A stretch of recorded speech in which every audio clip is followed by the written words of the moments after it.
Good morning. Welcome back to another episode of Dad Talk Today.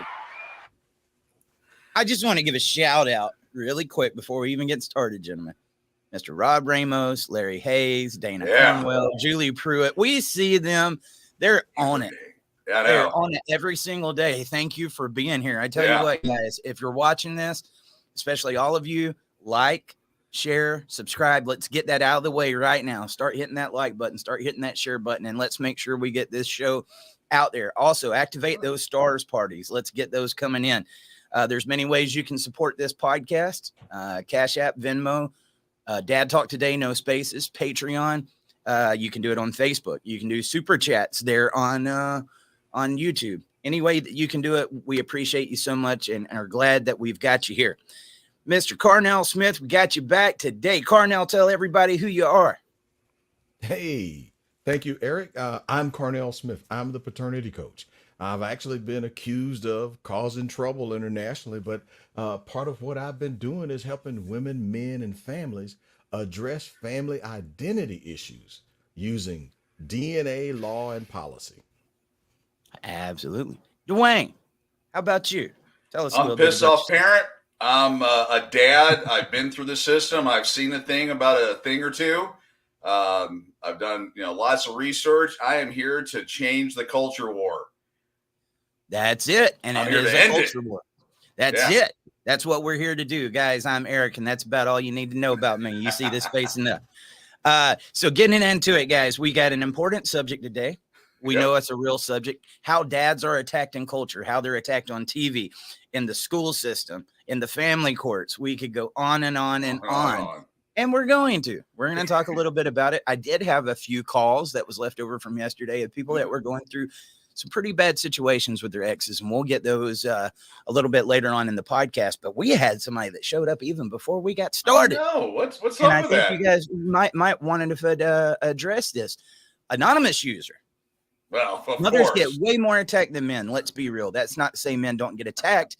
Men kind of just have to be present in their kids' life, and society generally hails them as great dads, whereas society expects way more from mom. Well, anonymous user, whatever your name is, let me tell you why I disagree.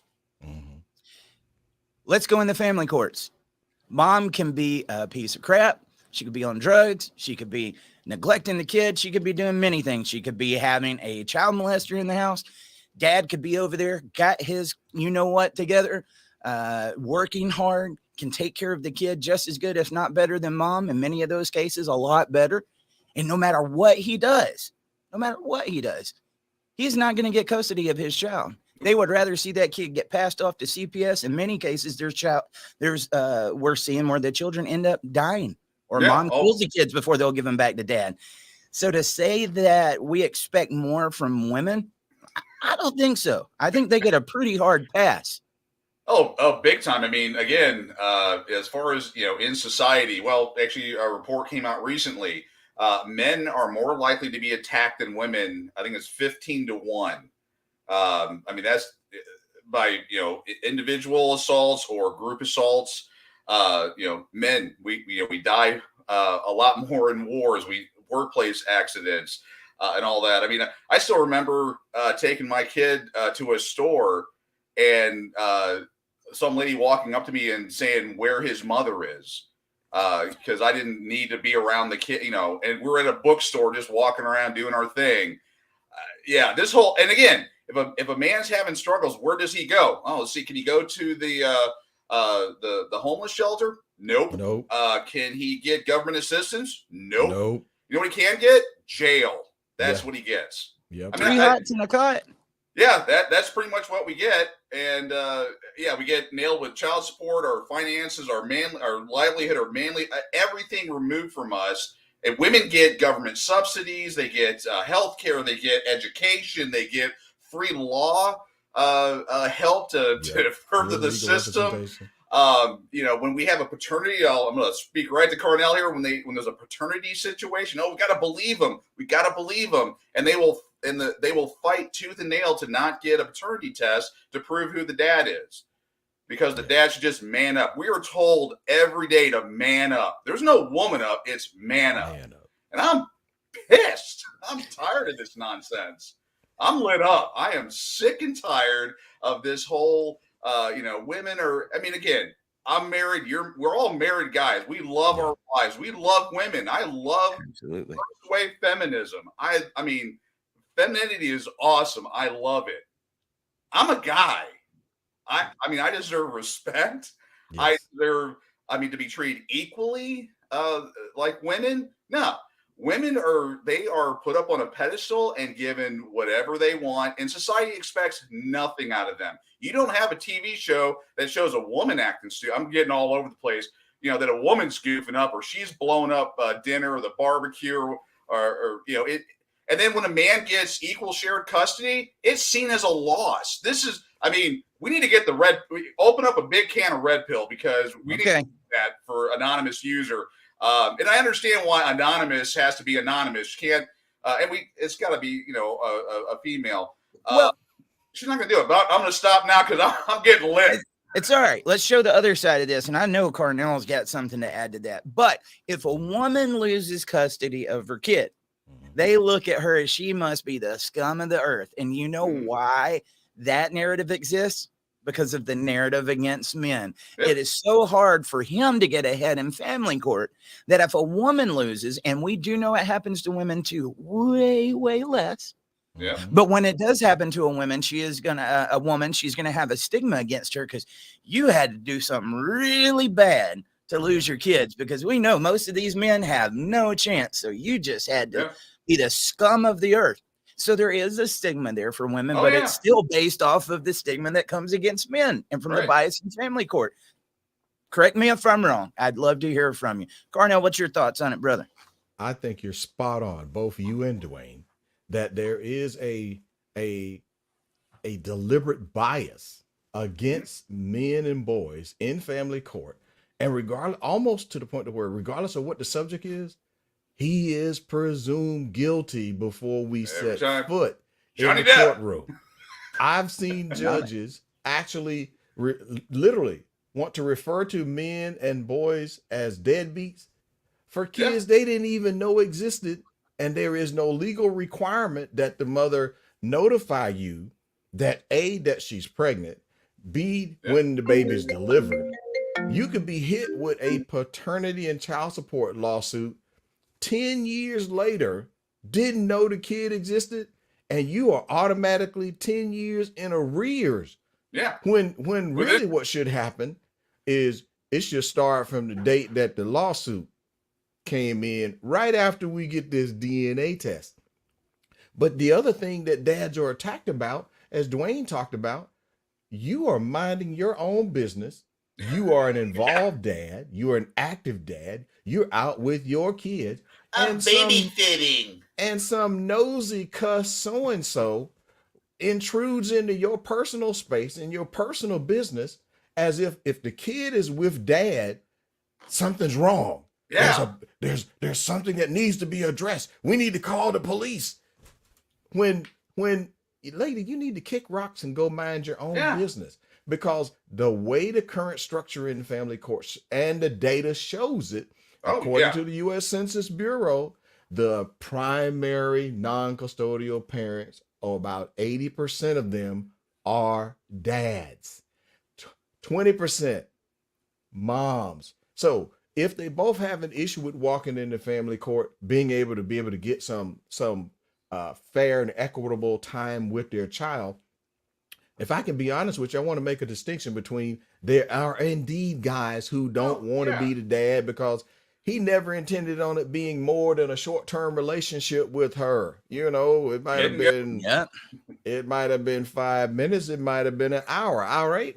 But she alone can make the decision to be a parent, and then she can start spending money that they will then stick the bill to him with, Yeah. and then call this guy a deadbeat dad before he even knows the kid exists. Yeah.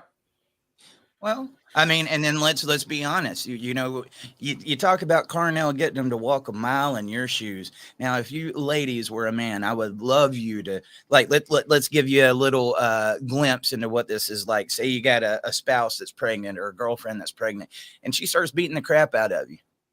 What do? Are you Don't going to call the cops? Oh, hell no. Are you going to call the cops? In the Now, if Duluth you were the model, pregnant woman yeah. and you were the one doing the hitting, you could Yeah. call the cops. And you Yeah. could make a little mark on your face or any little thing. You could start crying. You'll get sympathy. But to He's gonna say get that, arrested. yeah, he's going to get arrested. To say that women are more attacked than men, I don't agree with that one bit whatsoever. The And I data shows believe it. the little bit of pressure that women are feeling now, the ones that are losing custody, still springs off of the bias from dads. Mhm. Because he's not supposed to get custody, guys. Let's just be honest. He's not supposed to be, because he is not a good parent. He's going to be a deadbeat. He is many things when he walks into the family court other than an equal parent. Can we make an exception to that? Yes. He was a great parent when they had the same address. Yeah. Yep.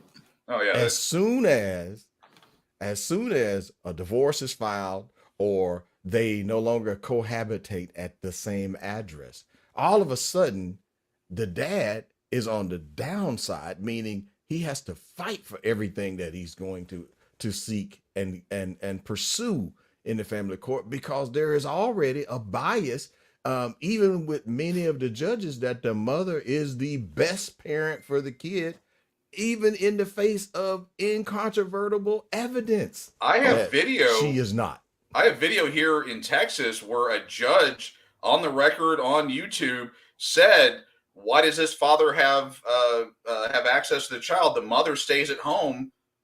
The kid should be with the mother." I mean, it's out there. Well, and let's look at in terms of paternity fraud. There's one person that knows who the father is most of the time. Maybe they don't, because I watched they got Maury so many Povich. different choices, right? So I know that as well. But they have an idea who the candidates are. As a man, you don't really. Yeah. And so, and I only bring that up, Carnell, is because we might have somebody you need to talk to in here, Mr. Larry Hayes. He said, or your wife gets knocked up, has the baby 9 years later, you find out baby ain't yours and she was cheating on you with the sperm donor. I think you met 9 months later. But you know a little bit about that, Carnell. Oh, I know quite a bit about that. 33%. So society and the culture will attack the guy. Like, how dare him not be willing to support her during her pregnancy with her boyfriend's baby or her one night stands baby. Yeah. But generally what has happened in this scenario there, if a guy's married, he had no idea that he was in a one-sided open marriage. Is 100% open on her side. So for all he knows, that guy who he thinks is the biological father, unless that DNA test has been done to confirm that guy is the dad. Listen, I've had multiple tests where we've involved the married women. We find the biological father 3 guys later, and that's 3 guys after we test the husband. Yeah. Okay. So, but why do we believe, it's this, that darn statement about believe all women? Carnell Smith says, no, believe all evidence. Right. And we should be using some verifiable, specifically independently verifiable evidence, because the paternity test is not where the problem gets revealed that the wife was cheating. She knew the minute she made the conscious decision to pursue emotional attachments and dating and entanglements. Hello, Will Smith. With other bring it. Whack you. That was a Fresh Prince. So that was a willful and knowing concealment that his wife was having intimate partners outside of the marriage.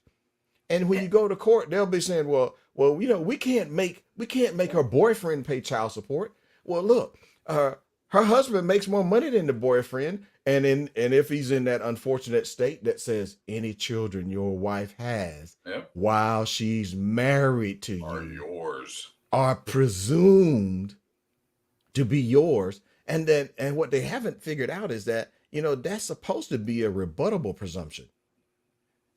Meaning you can assume that, you can presume that, but now if there is incontrovertible evidence and you are able to impeach that woman on the stand, because if you got a DNA test that says 0% paternity, that the husband had nothing to do with the creation of the child she got pregnant with, then, and we know she can't possibly be the Virgin Mary, then she was involved with somebody else. And here's the rub.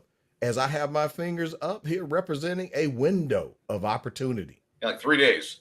No, it's not 3 days. It's everybody she was involved with during the window of conception. Because at birth, a lot of times we men, we don't know exactly when she actually conceived. We don't know a whole lot. Never there.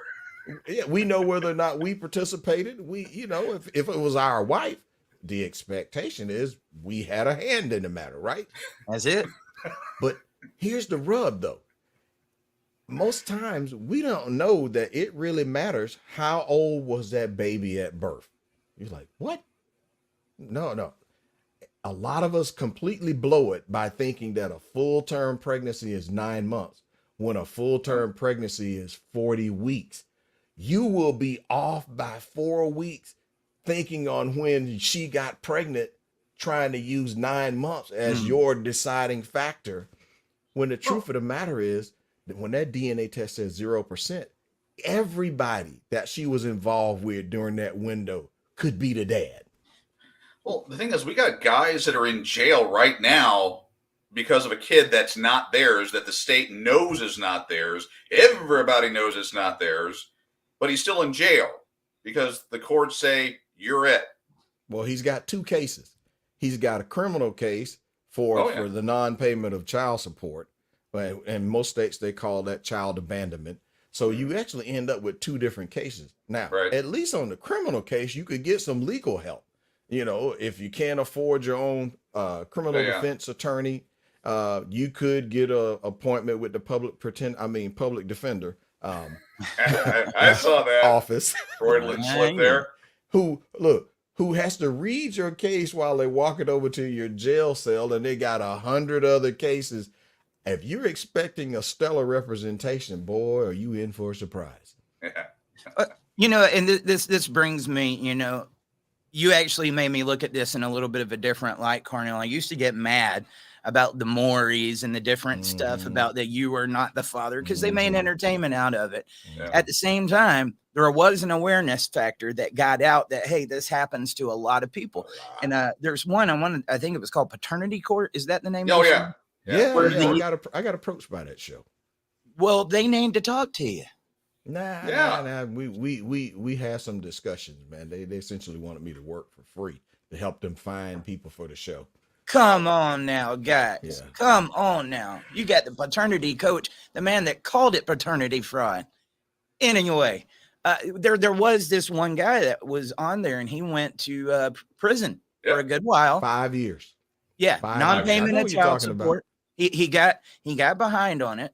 They go to paternity court. He does the DNA test and find out the kid wasn't his in the first place. But mom, leading up to getting those results, he was a bad dad. He was a deadbeat. He didn't do this. He didn't do that. And this guy had tried and got behind on this system. And then she said 100% he was the father. The second they found out he wasn't the dad, the judge looks at her and is like, "Do you know who the dad is?" Yep. He's like, we're still do together. you know where he's at? She's like, Absolutely. talk to him. Talk to him all the time. But Oh, it's even worse than dude. that, Eric. Did you know that she faked the DNA test? Yeah. That same Yes, woman because- faked the DNA test.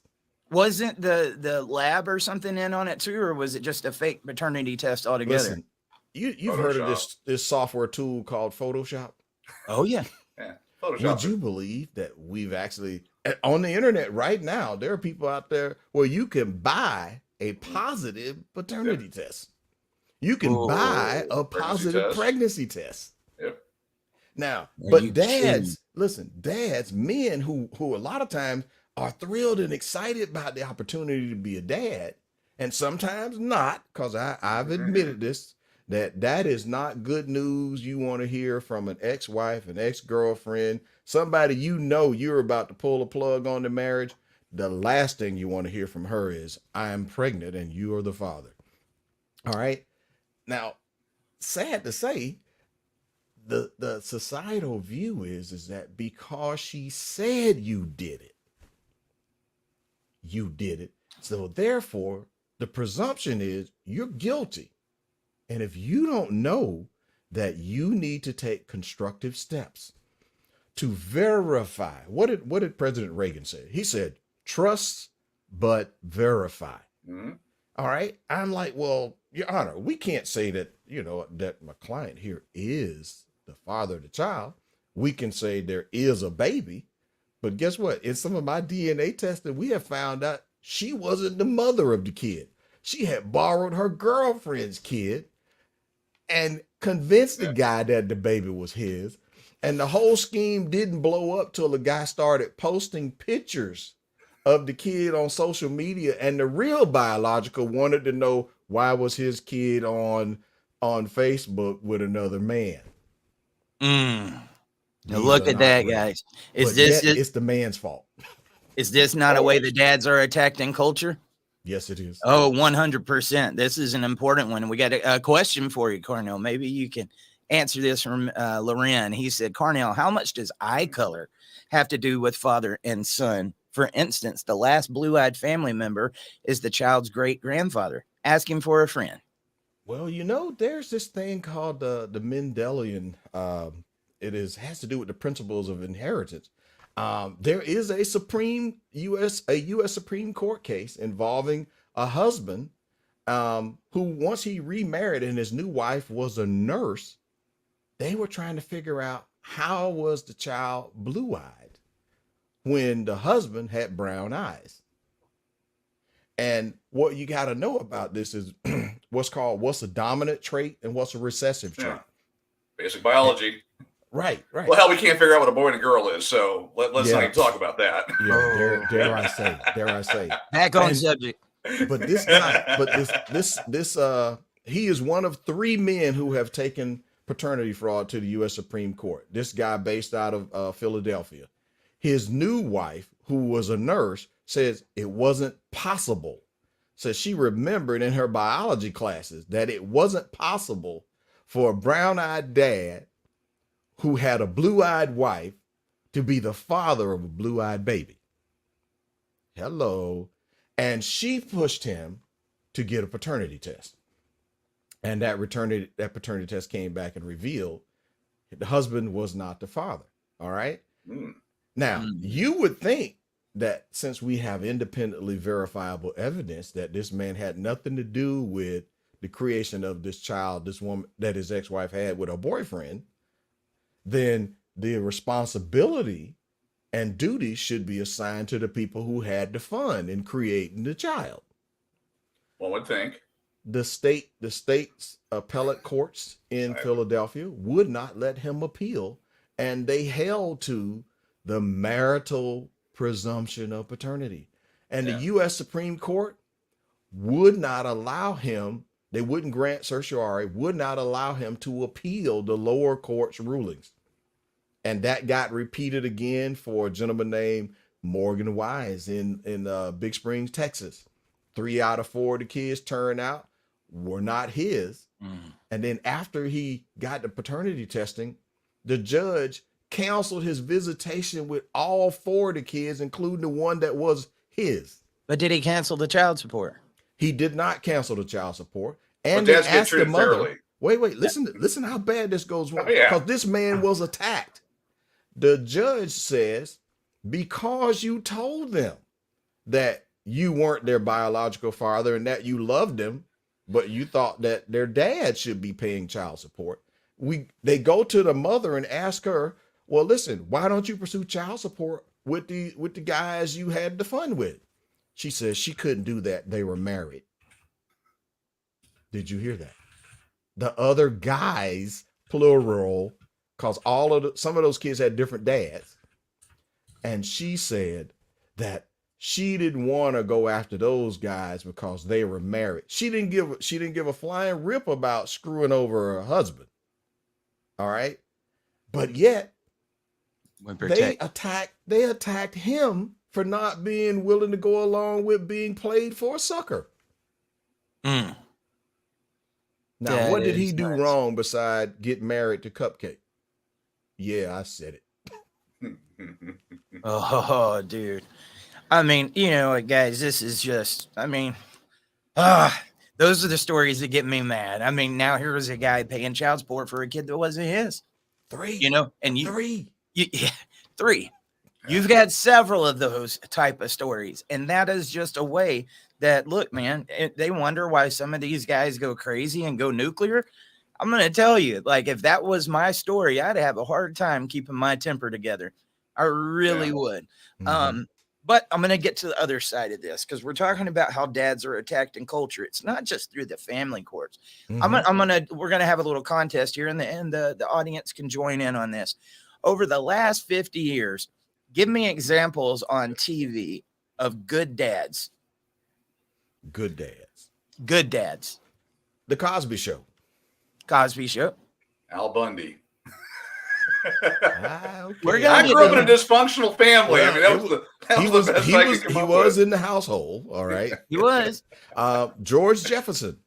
Oh, George Jeffersons, Jefferson. yeah. The Jeffersons. There you go. Yep. Yeah, Cosby's you mentioned. Somebody Uh, said Tool Time. Tim Allen.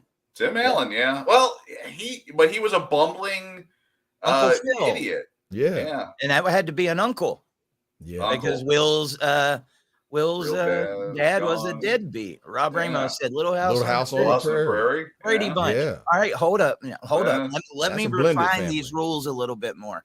Yeah. Last 20 years. Uh-oh. Is this The Pickens- the cartoons Pickens are or slim. real or real shows? Okay, Yeah. I know one. Go ahead. John Schneider on Smallville. He was a pretty good dad to Clark. Oh yeah, John, Okay. John, Okay. John Okay. Schneider. I'm reaching here. I know. Yeah. Wow, good dads in the last 20 years. Somebody said Full House. That was That was Yeah. 90s. that was 90s though. Carl Yeah. Winslow, Yeah. but I'm talking Goofy? about last 20. All in the family. Yep. Goofy. I mean, he was a little bit. Yeah. All right. Now let's flip this back around. We'll go back 50 years. We'll go back 20 years, whatever. Name me some examples of bumbling idiots, deadbeat dads, or shows where the dad wasn't involved at all. All of them. Pretty much. Yeah. Jeez, that's the thing. I watch all TV on Tubi and Pluto, which has all the old stuff on there. Yep. Mhm. So I can't. I'm too red pilled. I can't watch today's TV or a lot of movies just for that fact because the Mhm. dads are always idiots. They're Mhm. always morons. They're screwing stuff up, blowing things up, not working. They're lazy. The wife is the one that does all the work in the house, and the guy just sits around drinking beer. I can't. Well, so I'd love to challenge the producers of this. It's you Breaking start Bad. Breaking Well, Bad. Yeah. uh, He had good intentions in the beginning. There was He the had whole good intentions in the meth beginning. thing. But Mhm. and I've mentioned this one before, but when you start going through these issues and you start seeing the way that dads are attacked in culture, you look at this stuff completely different. I'm a huge nostalgia fan. So when Cobra Kai came out, I thought, Mhm. man, this is awesome. I love that show. Spin off of Karate Kid. It's what I grew up Mhm. with. Mhm. Name me a good dad in any of that. I mean, I guess you could say Daniel, but Daniel was without a dad. Johnny had been without a dad. Johnny was a deadbeat alcoholic father. Miguel had a deadbeat father. I mean, every one of Well, those that main makes characters either had fathers that were not there or that were just horrible. And I said, dude, every single one of the main characters. Now, if I wouldn't have been paying attention to that, I wouldn't have saw it. right. When you start seeing the way that they've just inserted this in the culture, now somebody can say, oh, they didn't do that on purpose. You know what? Yes, they Maybe did. they haven't, but it's become so accepted in society as general. And you know what? They got a very large audience that's watching this. Don't think that kind of stuff doesn't influence the culture, gentlemen. Right. Yeah. What's your thoughts on some of this? Well, I know for a fact that they're able to get away with it because rarely is there pushback from men because we're at work. Guess what? It's not we men by and large are not the large consumers of the media. Because I'll be frank with you. If I'm pulling 55 hours this week, I'm probably going to be a whole lot more inclined to I get a break. I'm grabbing my fishing rods. Last night, everybody, let's sit down and watch a movie. I'm like, I gotta get to work. Yep. I had so you know, I just could not justify myself watching this. And I did for like 10 or 15 minutes, but I was like, wasted. But they go unchallenged is what I'm alluding it does. to. It goes unchallenged, and then they end up painting the brush as if what they portray is the majority. When the truth of the matter is, a majority of men are not parents at all. But since that's what gets, look, what I've heard this, put it this way, a lie unchallenged is believed to be the truth. So if we show you black dads are being irresponsible, we show you Caucasian dads as irresponsible, rarely do I see them do anything with Hispanic dads. All right. And that's not a dig or a jab or anything like that. But when it comes to unfair treatment, this is an equal policy. All dads, by and large, are not heralded and celebrated for the roles that they play. Because a lot of times for mom to be a stay-at-home mom, it is because of dad.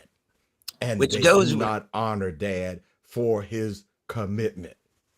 Which goes with how men are expendable. And you mentioned they don't do that with Hispanic dads. Why don't they do that? How many dads have left Mexico and came over here and took whatever job they could, making whatever they could, got out of that country, said, I'll leave the home.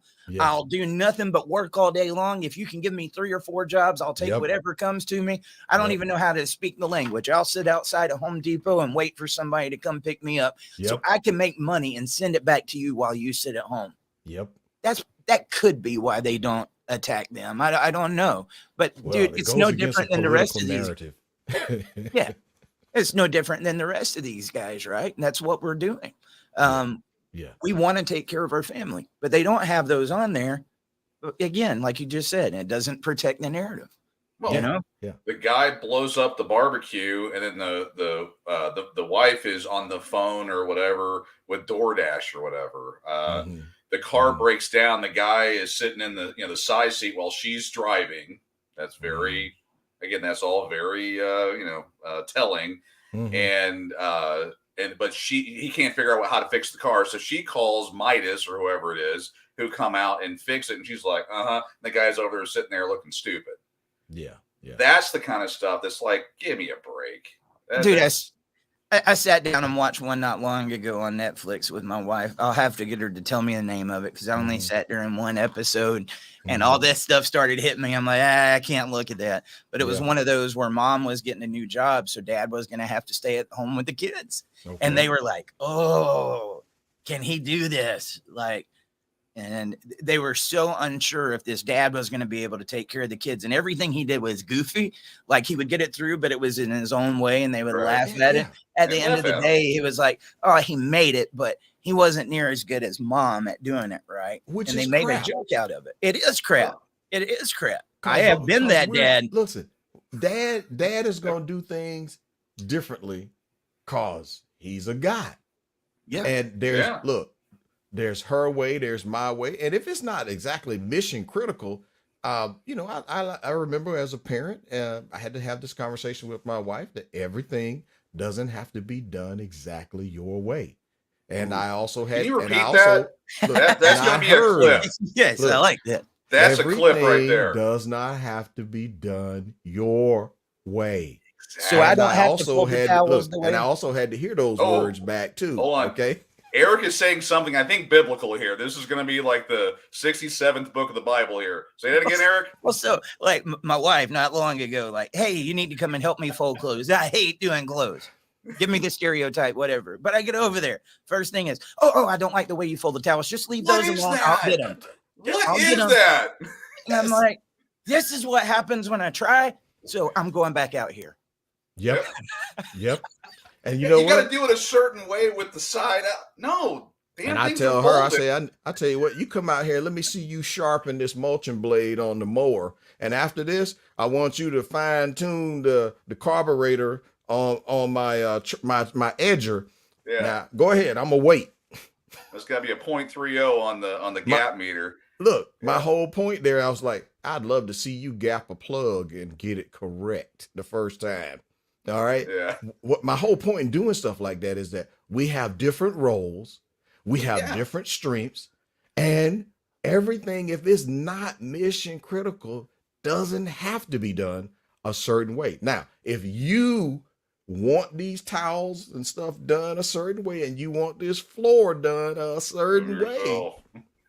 I'm going to yield this to you. Now, if you want to say it's going to have to be 50-50, all right, let me lay out the schedule for cutting the yard, the weed and feed, the hedge trimming, Okay. all of these things. And by the way, all right, I'm going to need you to rotate the tires on all three vehicles. Look, I got the jacks, I got the low profile jack, I got the jack stands. And by the way, you're going to need to do those oil changes. It's funny you mentioned that. So, we have our yearly inspections here in Texas, and well, she's going to kill me for this, but yeah, she got the thing in the mail about 2 months ago, and so it's end of the year for December. So she's like, "You need to do this," because she hates doing that. She's like, "That's what men are for. You all get the inspections, the oil changes. I want none of it." And it's funny because we both went to go do it, just spend some time together. We go to the oil change place, and we're sitting there, and the guys are doing their thing or whatever, and she's looking at me. She's like, they do this. They tell me that if I don't change the air filter, the car's going to explode. We're all going to die, and all this other stuff. And with me, the guy, they're like, "Oh yeah, your filter's looking really good," and they put it back in and all that. We get out there with cost, and I'm like, "It's just the way it is." But yeah, no, she loves the traditional male female roles. I teach her how to do it because again, I want her to know how to do it in case I'm no longer there. But we handle the traditional. I cook, I clean. I mean, we both do it. Yeah, and it's not us helping out. It's we're 50-50. That's the other thing I can't stand. And Eric's like chomping at the bit. He's like, like they say, you can't build a house with somebody that's not helping to carry the bricks, right? Exactly. But we have plumbers, we have the construction workers, we have the roofers, we have the electricians. There's different roles that we fit, but we're all going towards the same thing when building that house. And that's what marriage is supposed to be, is teamwork. So you might have different roles, and that's okay. Yes. That's the crazy thing. We're not expected to do everything on our own. And I think that's played in a lot. We was talking about entertainment and family courts. Let's get into our education system and how it has attacked these dads. Okay. Absolutely. I sat down with the ladies from Clemson, and they wanted to come and talk to me about how they were saying, like, look, they're creating weak men. But I was like, why do you think that?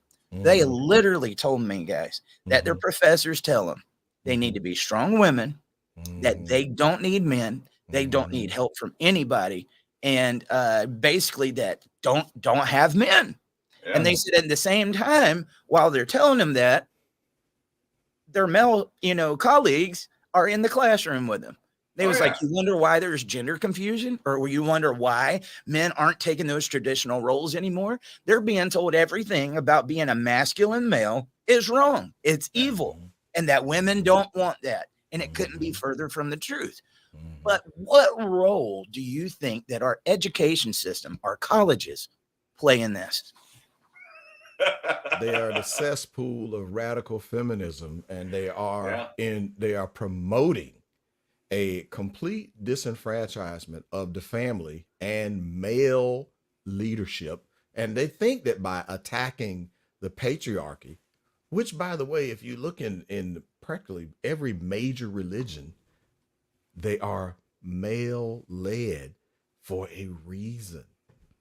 And and there is success that is shown that children who have frequent, consistent contact with the involved parents, they are better, they're more emotionally stable, they do better in school, they are less of a problem in the community and society at large. And instead, they keep trying to push this agenda that the only reason that they don't have a woman who's a CEO is because men are preventing her, instead of looking at the fact she won't take the classes that are necessary to learn the leadership roles. Yeah. It's all funny stories, story time. My son's girlfriend, she leans a tad bit to the left side of the social world. She strongly believes in the strong, independent woman, yada, yada, yada. The other night, I got a picture from her. They were going to go have dinner with us, and it was a flat tire. Guess who changed that tire? My son did. She just sat there. Well, what happened, strong, independent woman? Yeah, the stunning and brave. It's so weird how that happens. And going back to the school system. I mean, again, she's in college right now, and they're both being actually at UNT. Mm-hmm. We all know that. I was going there. I was going there. Mm-hmm. Yeah, Jeff Younger. I mean, if you have not seen the video of the UNT college students and Jeff Younger, just Google Jeff Younger UNT. You'll see some crazy stuff. And make note that the professor is in the back of the classroom doing that with the kids. As bad as the kids look, their teacher, professor, is in the classroom with them doing it. I just had to make that point real quick. The teachers are not inspiring critical thinking. Instead, they're promoting a group think and promoting an agenda. Yep. So much so that they will go directly against specific instructions from the child's parent. Yeah. I'm one of them. You know what? Me and you was having a little bit of this conversation yesterday, Cornell. And I think what it boils down to, all these different things and how you don't need a man or you don't need this or our politics or the race issues, they are promoting victim mentality. Oh, yeah. You are a victim and you cannot overcome, right? Men don't survive that we're society. doing that with men's issues. No, we're presenting facts for you right here. Oh. But they have done a really good job at promoting this victim mentality. And there are so many people that is carrying that on their backs throughout this life that could achieve great things, but maybe they won't because they think somehow they're oppressed. Yeah. Well, I mean, are we done with the fake gender or the pay gap? Are we done with that, or is that still happening? They realized they're still promoting that in classrooms. Still promoting the fake gender, the pay gap. That is, I mean, as Cornell pointed out, if a female is taking gender studies degree courses and the man is taking mechanics, computer science, oil drilling, those type of things, which command a higher salary because of the dangerous or the education required, that's your gender gap. And I will ask anyone to fact check me on that. I'll wait. Spot on. It is spot on. But that's the thing, is our culture teaches that. In the schools, they teach that gender gap when they know it's false. Of course, they taught the abiogenesis. They still teach abiogenesis in school and biology, but that's a whole other thing that we'll jump into. But while we're on entertainment, I want to get this one out there, and I'm going to promote it. I never would thought that I would promote this on the show to make a point. But talking about entertainment, we got any fans of Beavis and Butthead? I used to love Beavis and Butthead in the 90s. I don't know. I'm sure, Cornell, that was kind of funny to me. Well, they were huge in the 90s. They just came out and they made a new movie. And I can be a little immature at times. I had a little bit of time on the airplane and I said, I'm going to watch this. But there is one scene on there that was one of the biggest nuggets of gold that I've seen in years.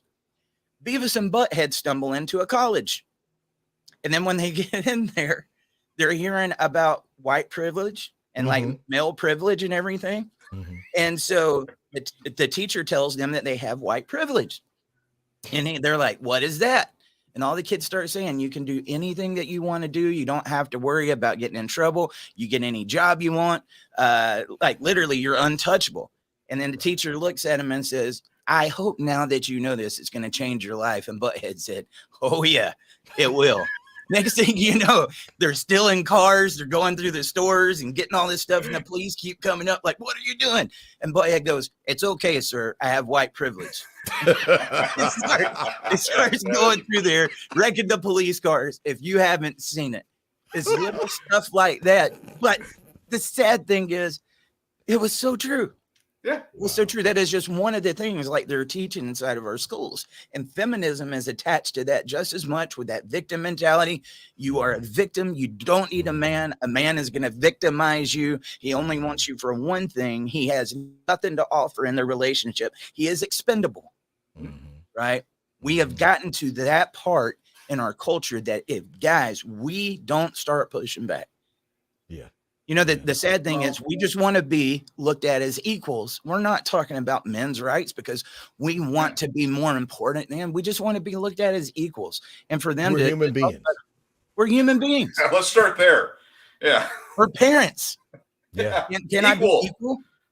I don't have anything to bring to the table with my kids. Yeah. That's bullcrap, man. That's bullcrap. But y'all need to watch that with Beavis and Butthead. That hilarious, dude. That was funny. We're talking about culture. I mean, we're going to jump around and everything, but you know, in the culture, I got a chance to watch. I've watched it a few times because I'm one of those rewatch movie people. But I've watched a movie, and I halfway through, I'm like, finally. Have y'all seen The Intern? It's got Anne Hathaway and Robert De Niro in it, and she's a CEO of a clothing manufacturing company. And he's a retired guy, and he becomes her intern. Okay. And I'm watching it, and like, you know, halfway in, and it was funny because actually the CEO, Anne Hathaway's character, her husband's a stay-at-home dad. There's, you know, all those things. There's some shenanigans there, but I was like, wow, finally a movie that has a strong female presence. She's the lead character, and it's okay. It fit the whole thing. It wasn't like Birds of Prey, going Marvel here, where three scantily clad girls with, you know, a hammer and a knife hold off 50 guys with M16s and all kinds of weaponry. I mean, you know, the over the top wokeism and all that nonsense. There's like little nugget movies like The Intern and things like that you watch it and you're like, I'm perfectly fine with a strong female lead if it makes sense. It's just when you shove this other nonsense into it or put things in there that you just can't believe it. It's not entertaining anymore. It's disgusting. You just want to turn it off and walk out of the theater or that. I don't know. Have you ever been in a movie theater and you're just like, I can't watch this. I have to get up and leave. That was Birds of Prey for me. I had to get up and leave. And that's where, you know, it's like we're going to mess with things that people have watched all their life. And if they don't accept it, the problem is with them rather than saying we're trying to force something down people's mouths and create new stories. Dude, all they're doing is going back through all of the old movies and they keep repeating it because they've came out of these, you know, ideas. And I feel sorry.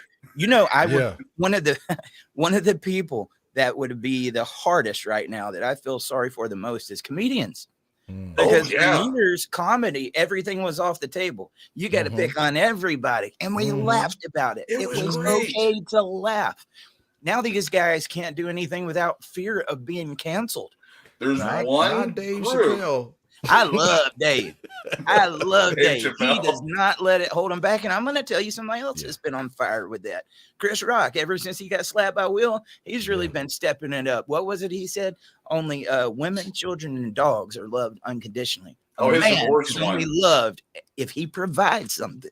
Yeah. You know? Yes. And that is so true. But another thing, Carnell, this is something you taught me in the morning times when I'm getting ready before I have my coffee. I take a shower and I got an Alexa in there. And so I'll listen to music, trying to get myself awake. You Mhm. told me about something the other day, and yes, I feel completely stupid for never catching this first. But I said, Alexa, play Billie Jean by Michael Jackson. And I sat there and listened to the words of Billie Jean. Mhm. And I was like, oh my God, Michael was a victim of paternity fraud. Yep. Could you talk about that for a little bit? I listened to that song in a completely different light this morning. I was like, all those years, I was just, going with that. But the kid is not my son. He's just Dang. not my son. Yeah. Well, in media, there, as well as the courts and all of that stuff, they still want to purvey this belief that the only reason that if a woman's not getting child support and all these things is because that no good man, and if she said he did it, then he did it, right?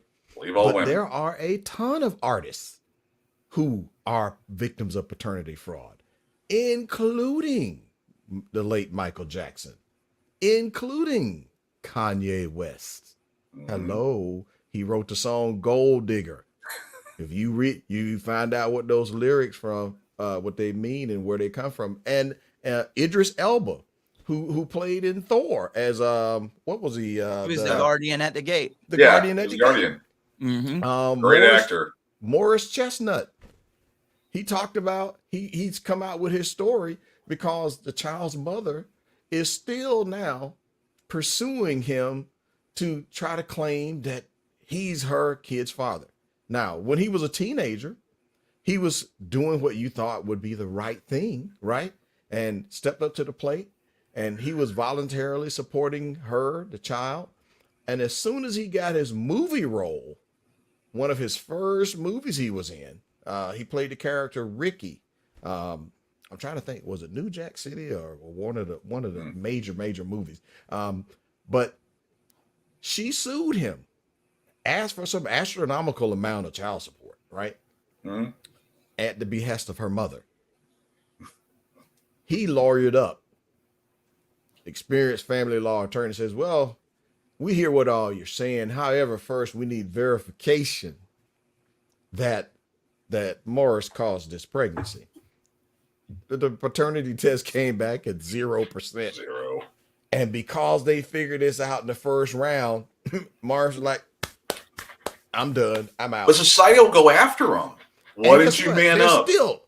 They're still going after him, trying to say, well, you got all that money from the movies that you're doing, man. You should have tried to help her out. Help a hoe? What?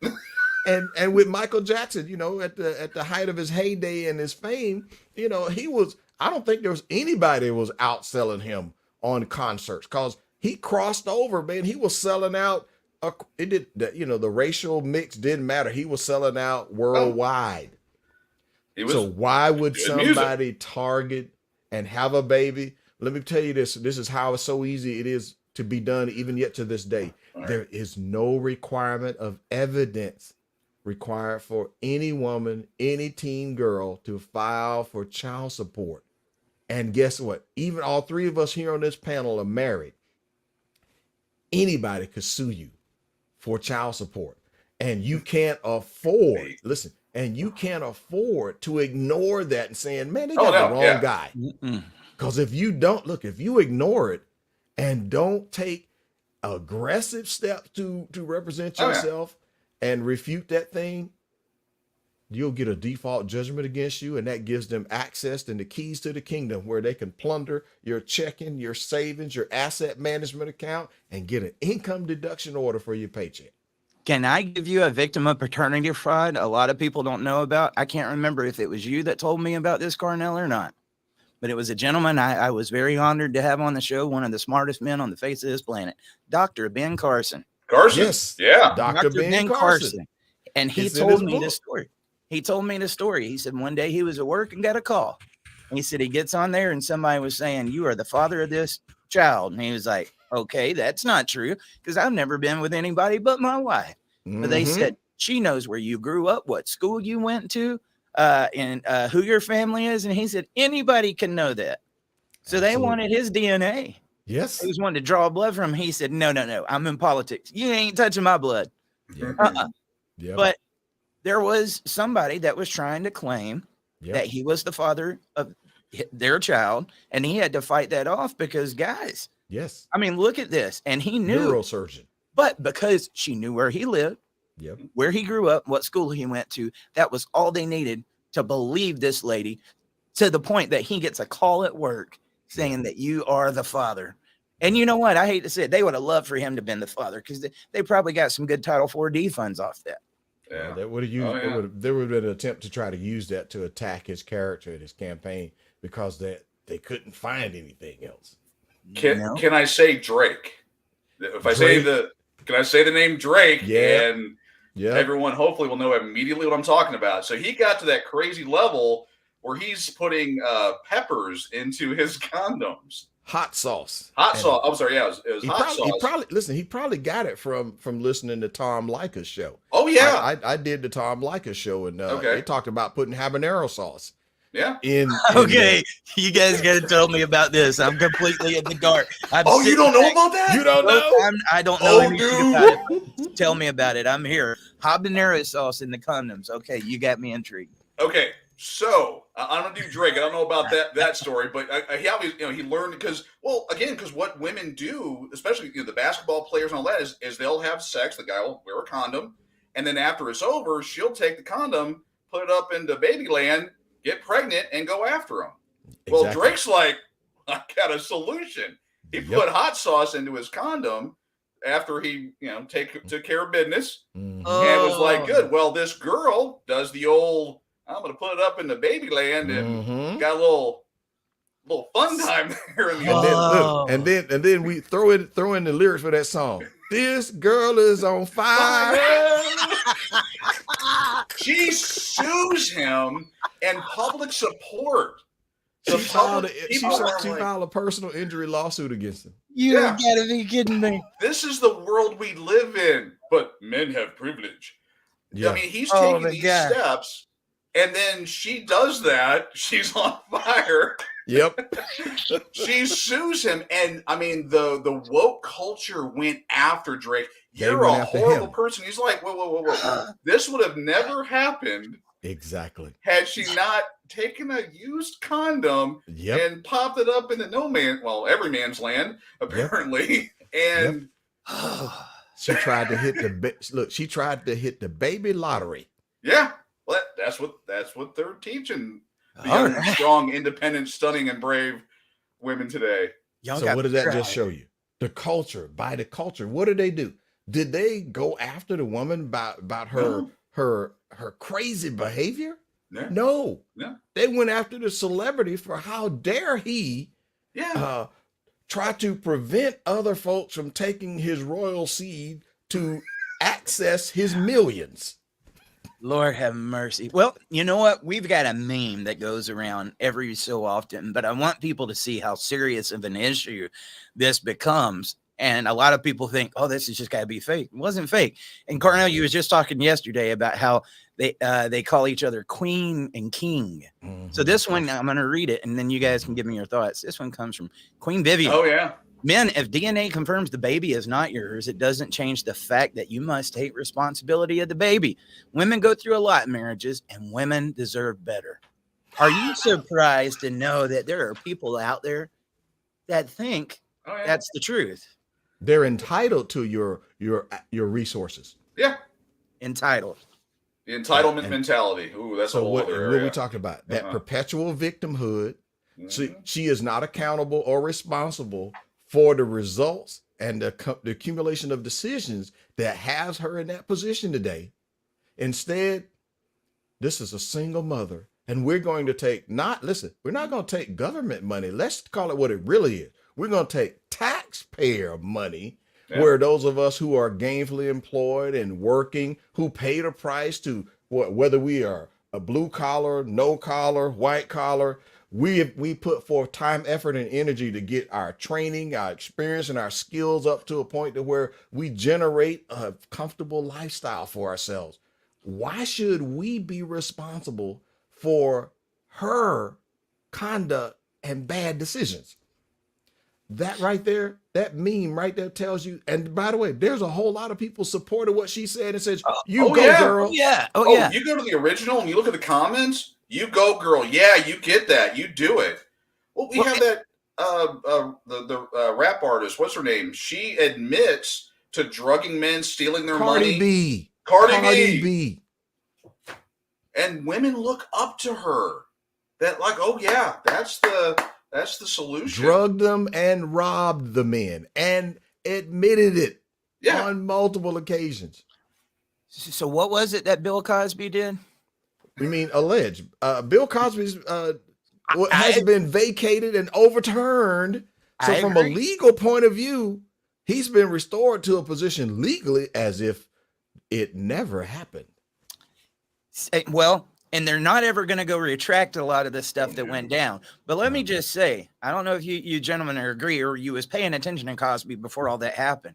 Cosby was going across the nation. He had been quiet for a while, and he was having conferences and stuff at schools. And I ain't going to lie to you, Cosby was throwing down a lot of truth. And then out of the middle of nowhere, all this shows up. I think there was a lot more to the Cosby thing, but if we could sit there and make it mainstream media and talk about how bad this was with Cosby, how is Cardi B getting away with this? Exactly. She's empowered. And you hear me pushing, well, let's go with equality, equal accountability, equal responsibility. Go back to this lady. Man, if DNA confirms you're not the child, you should still step up to the plate, basically. Now, let's put this, how dads are attacked in culture. Could you imagine if dads were on the screen right now saying, if DNA confirms that I am the father, I'm not ready to be a father. I should just be able to step away. If you can say, I'm not ready to be a mother, and then you can get away from that responsibility that I should too. I don't see many men saying that, but it's a double standard. They don't want to have that conversation. It's a true double standard. Because listen, even after she has the baby, do you know she could literally throw the baby away? All she got to do is drop the baby off at the firehouse and I'm out. Deuces. And she's looked as stunning and brave, and don't judge her. Exactly. She's a hero. Yeah. But the dad, listen, there's a dad out there in a community, a gentleman named Skyler. There's a dad on your screen. He was actually his kid. He wanted his kid. And he had this situation where he had a biracial kid. All right. And the mother didn't want the kid. And after something happened between her and her family, she hauled off and took the kid to Utah. Here's what the society has done. All right. Here's what society and the culture's done. He had filed all the necessary notifications with the putative father registry, where you essentially need to go as a guy, any chick you have relations with, and you could possibly end up being the father. You need to put her name down on that putative father list and say that if she shows up with a baby, I want to take all the steps necessary to protect my right to be able to confirm if this kid is mine. And I also want the kid. Right. Instead, they take his kid and by the way, they overlooked and overstepped and completely ignored South Carolina law. Takes his kid, puts the kid up for adoption in Utah. And the same thing has happened to black fathers, white fathers, other fathers who said that, man, I wanted my kid.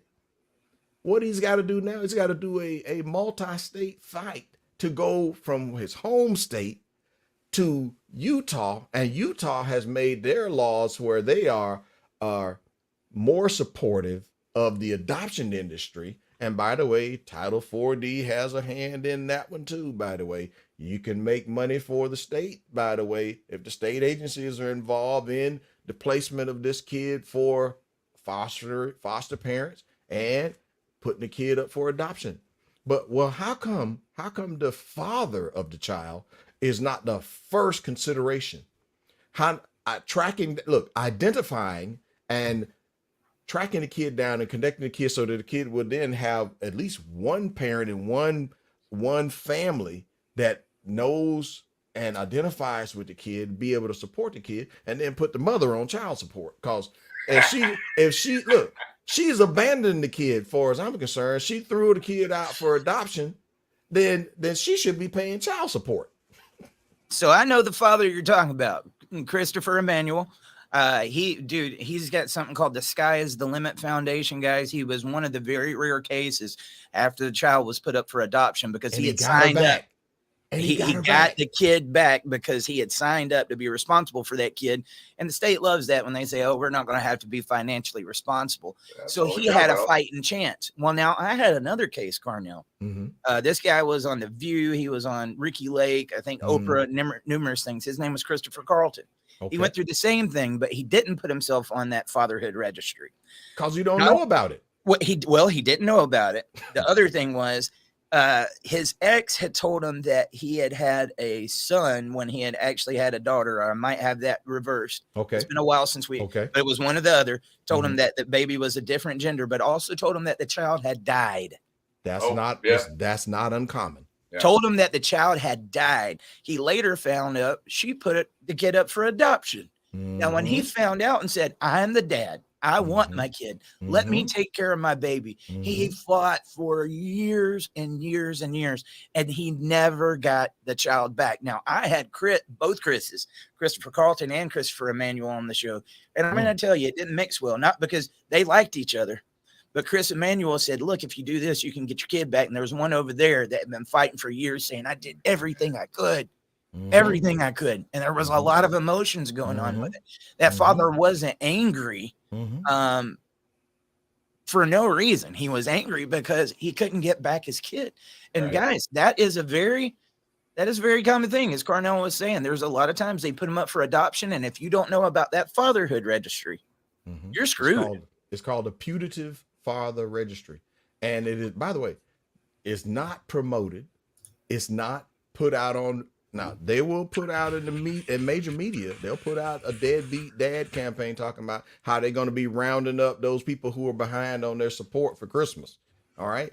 But they don't put out mass media talking about, if you want to be an involved dad, here's the things you need to know. You need to be on the putative father registry. And when you know about the birth of the child, you need to take the steps to legitimate the child. And by the way, there's options that you can get a paternity test. If you don't know all these things, or you happen to have your squad of guys who know things, or they know how you can get access to people, or in the Dad Talk, the Dad Talk support community, where you can go in there and ask questions and say, hey guys, what do I do if anybody else has done this thing and navigated this thing successfully, like Emmanuel can talk about. He knew about and had heard of and got, by the way, he managed to get himself signed up on the register within the time limit. Believe it or not, they actually have a time limit for you to sign this registry. Otherwise, states like Utah will gladly claim they don't know nothing about the dad. And by the way, the mother she might not even give your correct address. And so you won't even know about the hearings and stuff that's going on, because you're not on that putative father registry. And by the way, if you're not on that registry, they don't even have to tell you a thing. Well, and let's be honest, okay? The reason they want you on that registry again is because they don't want any financial responsibility, and they want somebody paying into the system so that they make money off of it. But also, guys, let's get the tinfoil hat on for a second. If they get that child and they adopt it out, is there not money made off of that? Money. There's more money. A lot Isn't of there it. more money for adopting that child out to a family? Yeah. Make a Isn't lot there of some money. incentives in there? Yep. Guys. Title 40 funds. Yep. There's a lot that goes into this. And oh man, we could keep going on. The last person you want. Emmanuel Carlton. I mean, dude, I see Chris's story. Emmanuel's posted more than just about anybody's. He has reached a lot of people. And if you haven't seen that, Sky is the Limit Foundation. I've had him on here several times trying to promote that punitive fatherhood registry. But at the same time, Carnell, let's get into this. Benjamin Beauchamp, I saw that super chat. Thank you, sir. I'm going to get to your question. But how do you feel about that registry, knowing what you know about paternity fraud? Would you suggest somebody rush and sign up on that?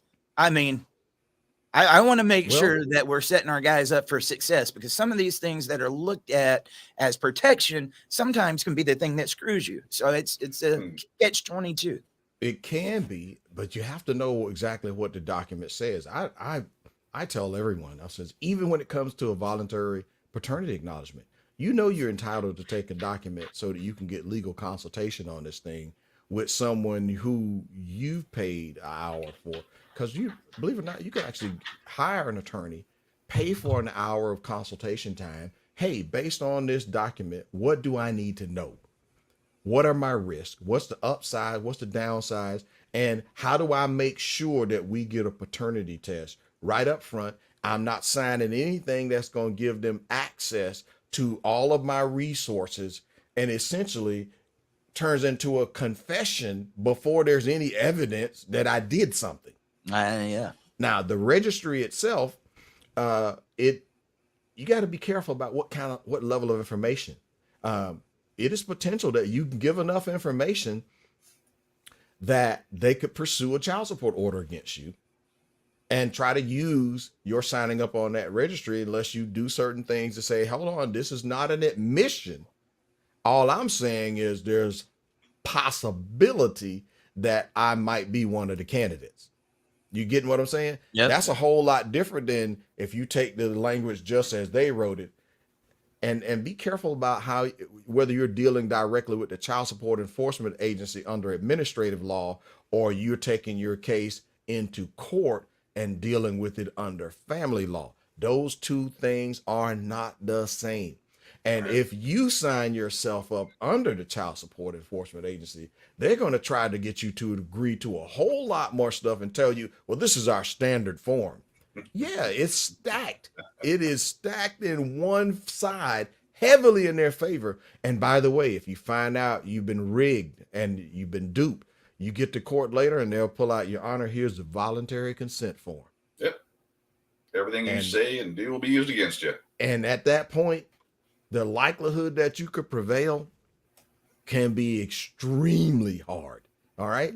Absolutely. Wisdom says, get information on the front end. I say, as soon as you even heard anything about there was a claim that you might be one of the candidates, it's time to start doing recon. Getting research sex. Find out what's strategic.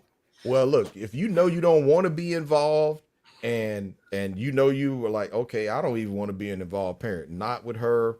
Understand that society is going to have some negative opinions about you, but you're like, hey, I am not going to be dealing with this right here. I'm not going to be dealing with this for the next 18 years. I told her I didn't want to have any. She had 31 options, and she told me, well, it's just another check for you to write each month. Well, that told me right there a little bit late that I shouldn't have been trusting Cupcake, and Cupcake has the deck stacked in her favor. Then you're going to need legal advice. Find out how do you take care of your obligations and duties such that, and that be the extent of your involvement with her. But if you want to be an active dad and you're dealing in a marital case and the divorce hasn't, and there's no final divorce decree yet, there's possibility you can get a better outcome right here.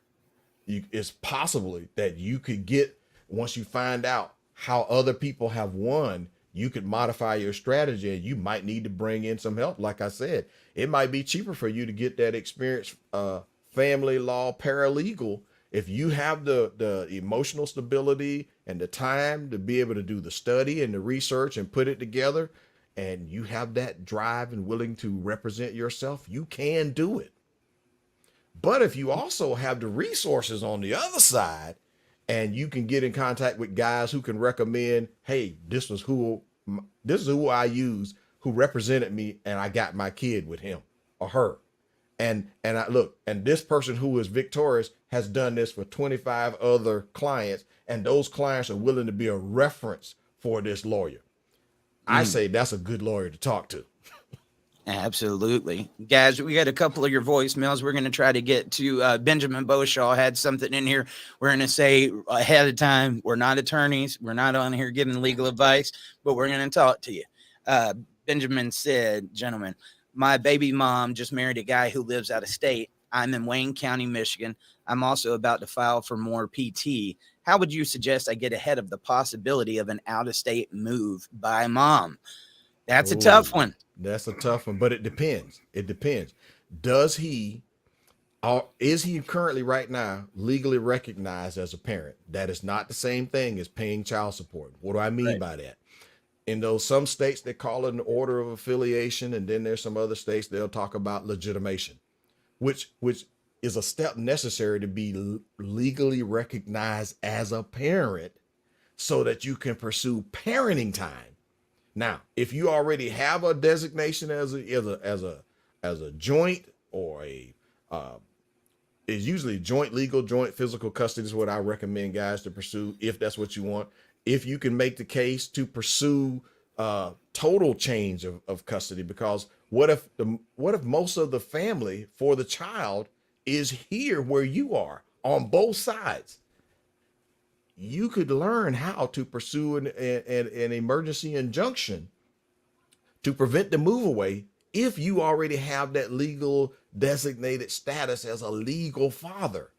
If you're not a legal father and you're just paying child support, she can take off and tell you to kick rocks.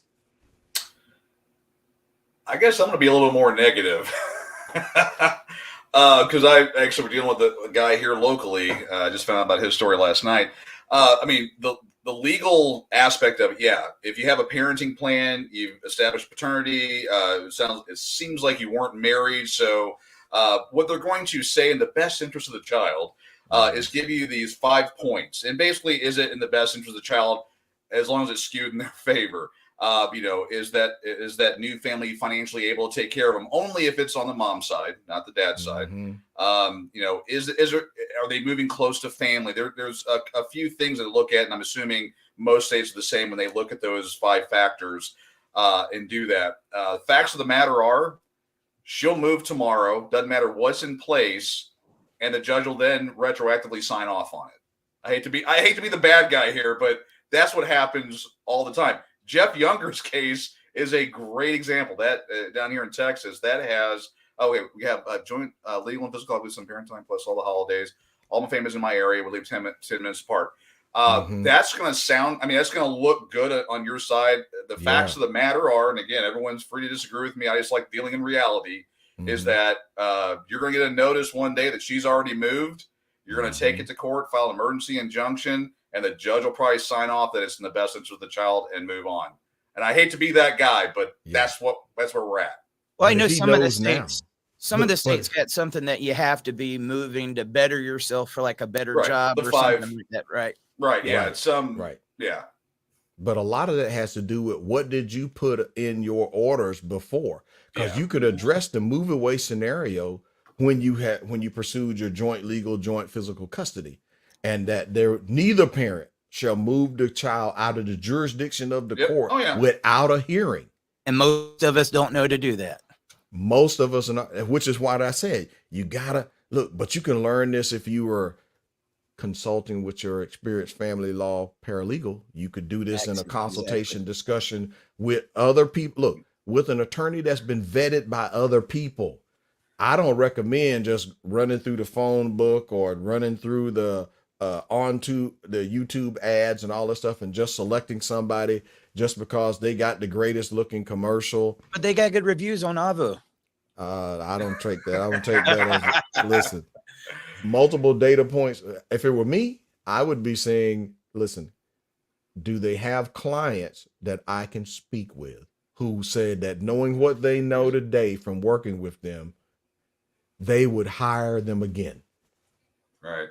Yeah. Again, I hate to be negative, but it's where we're at in society. It's what I've seen too many of these cases because what'll happen, because again, all they care about is the child support. And if the guy moves out of state, it's that interstate child support order, which, as we all know, more money. Both states start to get a slice off the collections.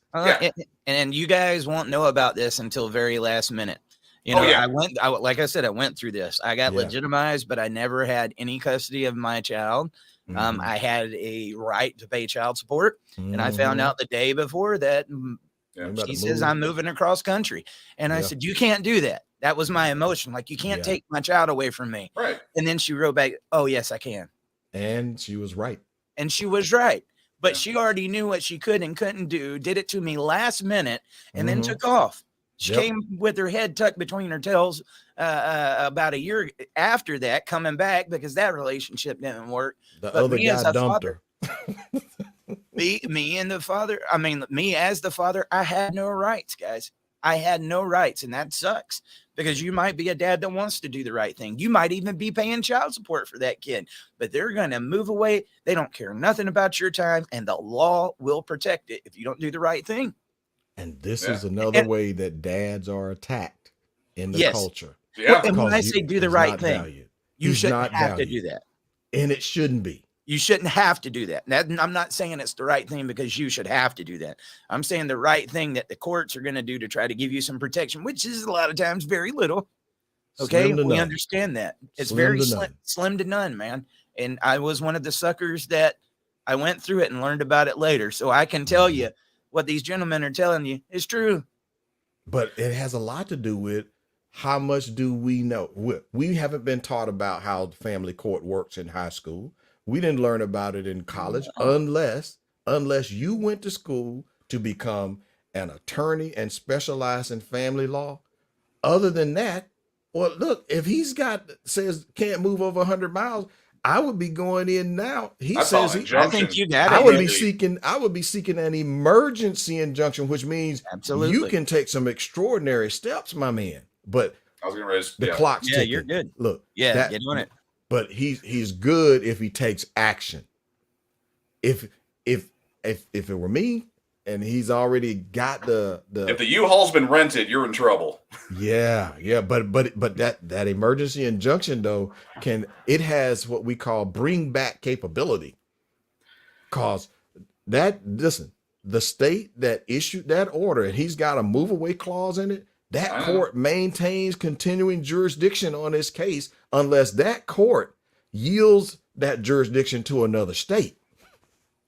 But if you don't do anything about it and you let this thing go 6 months with no action on your side, Your lack you of don't do your anything. lack of action Yeah, is you're deemed hosed. your lack of action is deemed as consent. Yeah, just don't go. Yeah, don't treat it as. Don't think this is Matlock though. I mean, if you don't do anything, you're completely hosed. Again, non-lawyer recommendation. Just seeing a few things.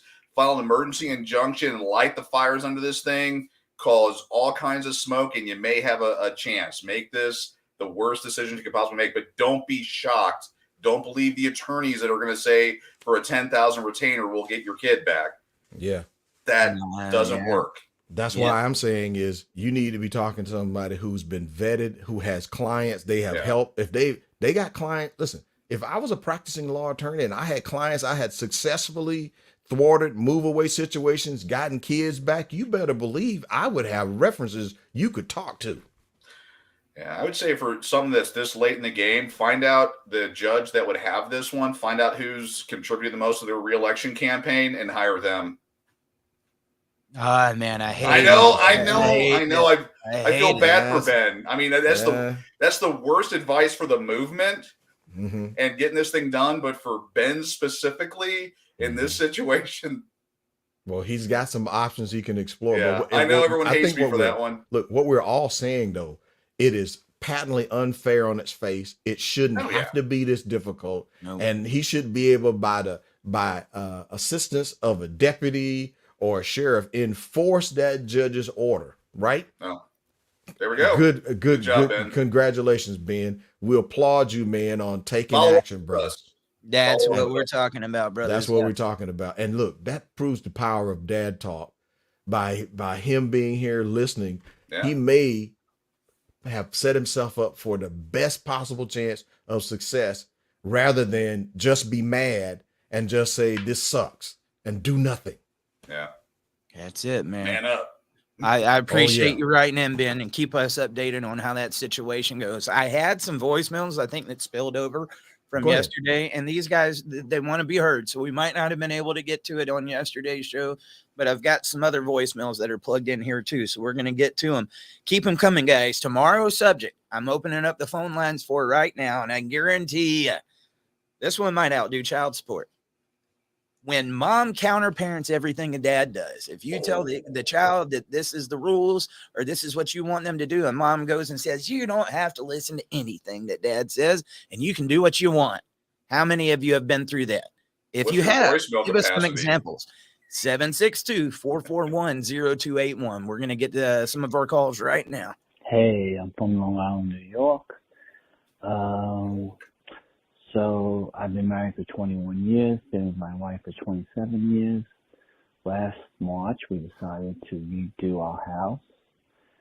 And we have, by the way, 2 twin 11-year-old boys that we work like a bitch to get in vitro after several miscarriages. So in March, we redid our house, hired a contractor, and moved into a hotel for 3 months. The last month, we were in the hotel. She started disappearing. Long story short, we moved back into the house. 2 days later, she asked for a divorce. I checked her phone, knowing that she was calling the contractor every hour when she got out of work. She's a nurse, which I did put her through nursing school. I am a cop myself. So she asked for a divorce, and this was 2 days after Father's Day. She's actually going to tell me on Father's Day she wanted a divorce. Her friend had to talk her out of it. So since then, that's 6 months later, we've been still living in the same house. She's still seeing the same guy. He is a perp. He has a record of so long. He's threatened me. We actually got into a fist fight as a police officer. I'm not allowed to hit him first. He came after me. I actually beat the shit out of him, which I'm still jammed up at work for.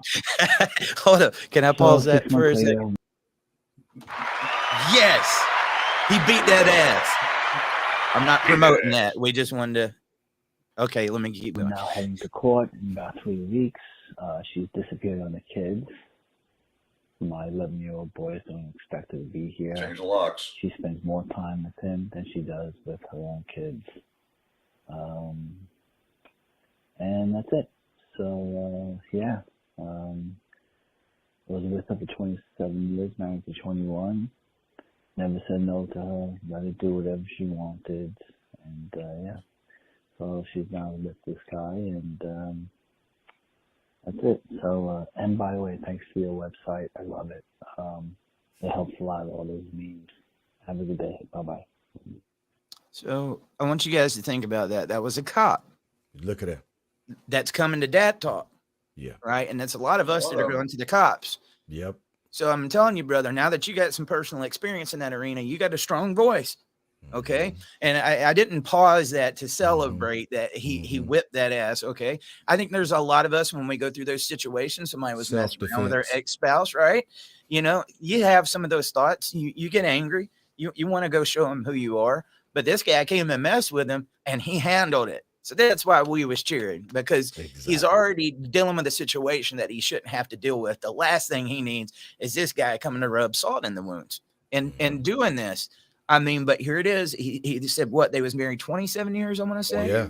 27 years. Yeah. And they Yeah. move into a new house and he sees that his wife keeps calling the contractor.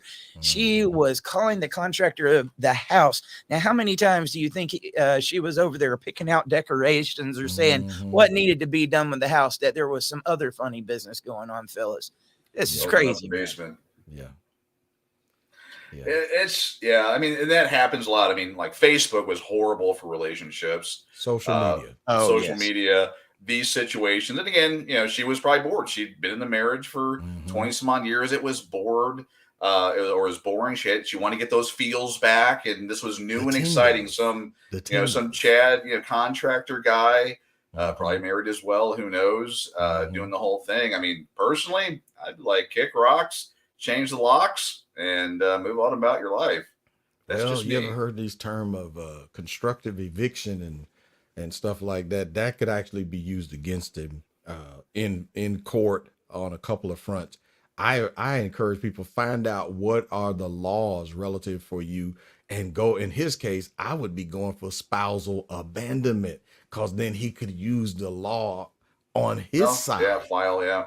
Because he says she's spending more time out chasing Chad and Junebug than she is with the kids. So she's abandoned the parental responsibilities. She's abandoned the marriage. Hello. But he needs to learn how does he use the law. He either has to know how to do it by himself or get a vetted, experienced family law attorney that other people could vouch for who had been successful with. And Joseph is right. Her action says she's for the streets. Come on, you know what my meme is. It says she is Cupcake. Yeah.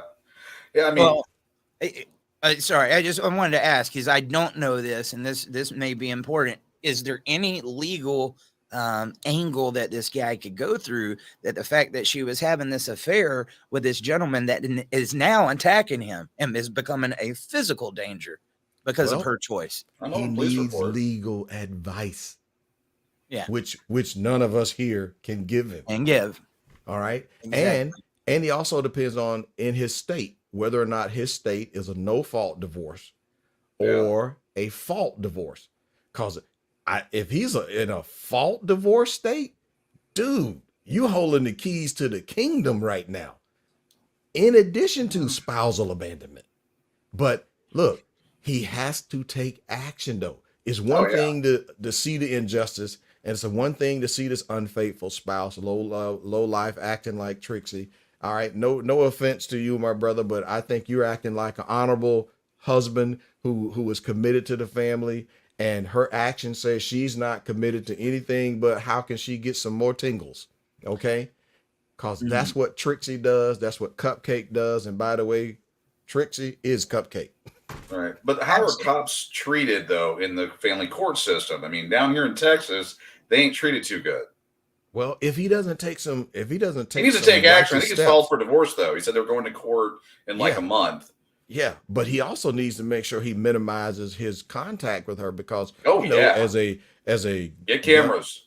That's right. I was going to say, if he doesn't already have video cameras as part of his security system inside his house that has audio video recording, and I recommend a minimum of 1080p or at least 1080i, and has some good audio recording on these cameras in the house, that you need to be collecting evidence. This again, which is where coming into getting legal advice from somebody, especially who is your representative, your counsel. What can you do? How can you get evidence? And at this point, you got to be thinking strategically, how do I protect myself from false allegations of domestic violence? Because this will mean that you as a police officer find yourself tied down to desk duty without your gun and unable to perform the requirements of your position, your job.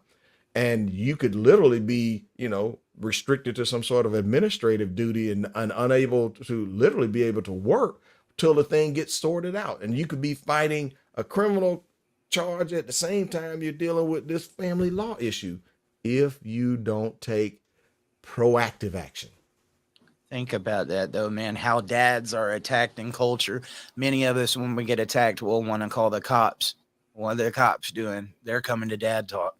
And that's why I say, guys, we're giving birth to something that I think is one of the biggest movements that ever existed. We have just got to organize and realize the importance of what's going on. So thank you again for showing up and continue to do what you're doing, man. And let me say something about this too. There is something about when your spouse cheats on you. We talked about this a little bit yesterday. It messes with your confidence. It makes you think you are doing something wrong. So you start becoming another person, trying to see like, should I do this or should I do this? And it's got you questioning. You continue to be who you are. That's what I want you to do. Many of you think that it was something that was wrong with you that you need to change. It wasn't you that needed to change. And if she did it with Junebug, she would have done it with Pookie. Okay. And she's probably going to do it with Pookie and Ray and everybody else too, whether you change or not. It's Exactly. not you Yeah. that needs to change. I want you to be mindful of the things that you do need to change. But Yeah. so many of us go through that hit on our confidence, on our pride and everything. And then we start becoming a vision of this person that we no longer even recognize in the mirror. Yeah. And we If blame you ourselves. if you were being a good husband, if you were being a good spouse, you were being a good provider, you were being a good dad, I don't want you to change a damn thing. You understand? Don't, because many of these guys will. I was one of those, to the Oh, point yeah. that I thought it was me, that I didn't even recognize the guy I was looking at in the mirror, man. And it's okay to love yourself. That's why they say you got to love yourself before you can love anybody else, man. Come on. Don't let them change who you are. Then you start going down to their level. Yeah. And we ain't doing that. All right, I got another call in here, 762-441-0281. Hello, my name is John Ray. I'm calling from Lubbock. So, my wife left with my kids. Today will be 7 weeks. I get to talk to them on the phone now and then. But let me tell you, it's been real hard, especially over this Christmas time. Not seeing them. My kids are young, a 1-year-old and a 2-year-old. And she moved back to Arkansas. Let me tell you, it's real tough. I'm missed my kids dearly. She has filed for divorce. I've not received the summons yet, since I've been trying to work all the time, and I've had people knocking on my door, but I haven't been there yet to receive it. Processor. Any advice? Anything will be great. I'm planning on probably moving back to Arkansas, but I do not want to. But seems like I have to go fight it in the courts there, since we haven't stayed in Texas very long. 6 And months. hope somebody can give me some advice, some inspiration and stuff. It's been a real up and down with emotions and things you find out, and going down memory lane. That's not such a nice lane to go down sometimes, and looking back at how our relationship was, she's been a very abusive woman, and verbally abusive, physically abusive towards me, and I'm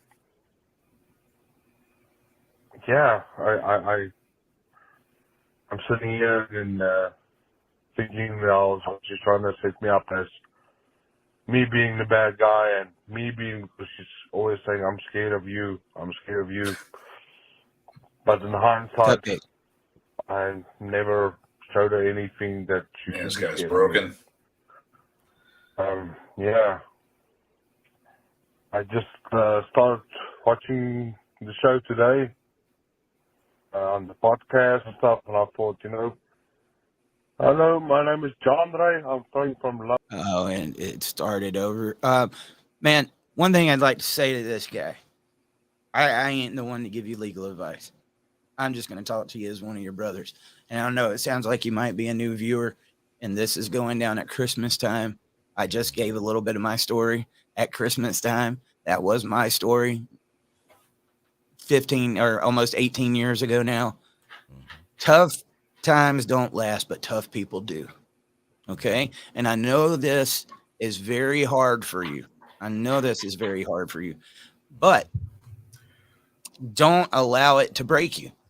Let it be what makes you. Get out there, and there. You know what? A lot of these people just look at all these memories. He's talking about going down memory lane. Yep. Arnell, you know what that's like, man. You sit there and you've had this long relationship with somebody, and then you thought you had all these happy memories, and you're looking back like, was any of it real? Did I even know who they were? And it feels like everything that you had built up in that point just comes crashing down. And so now I'm later on in life, maybe half of my life expectancy, and I got to start over. I got to start over. That can be so hard, but that can also be one of the more exciting times of your life, man, because you might not know what you were missing in life until she was gone. You need a cupcake gone. So as sad as it might seem right now, and I know you loved him. Yeah. But give it a bit. You might say it was the best thing that could have ever happened. And how long was I going through this? And I needed to wake up. All right. Mm-hmm.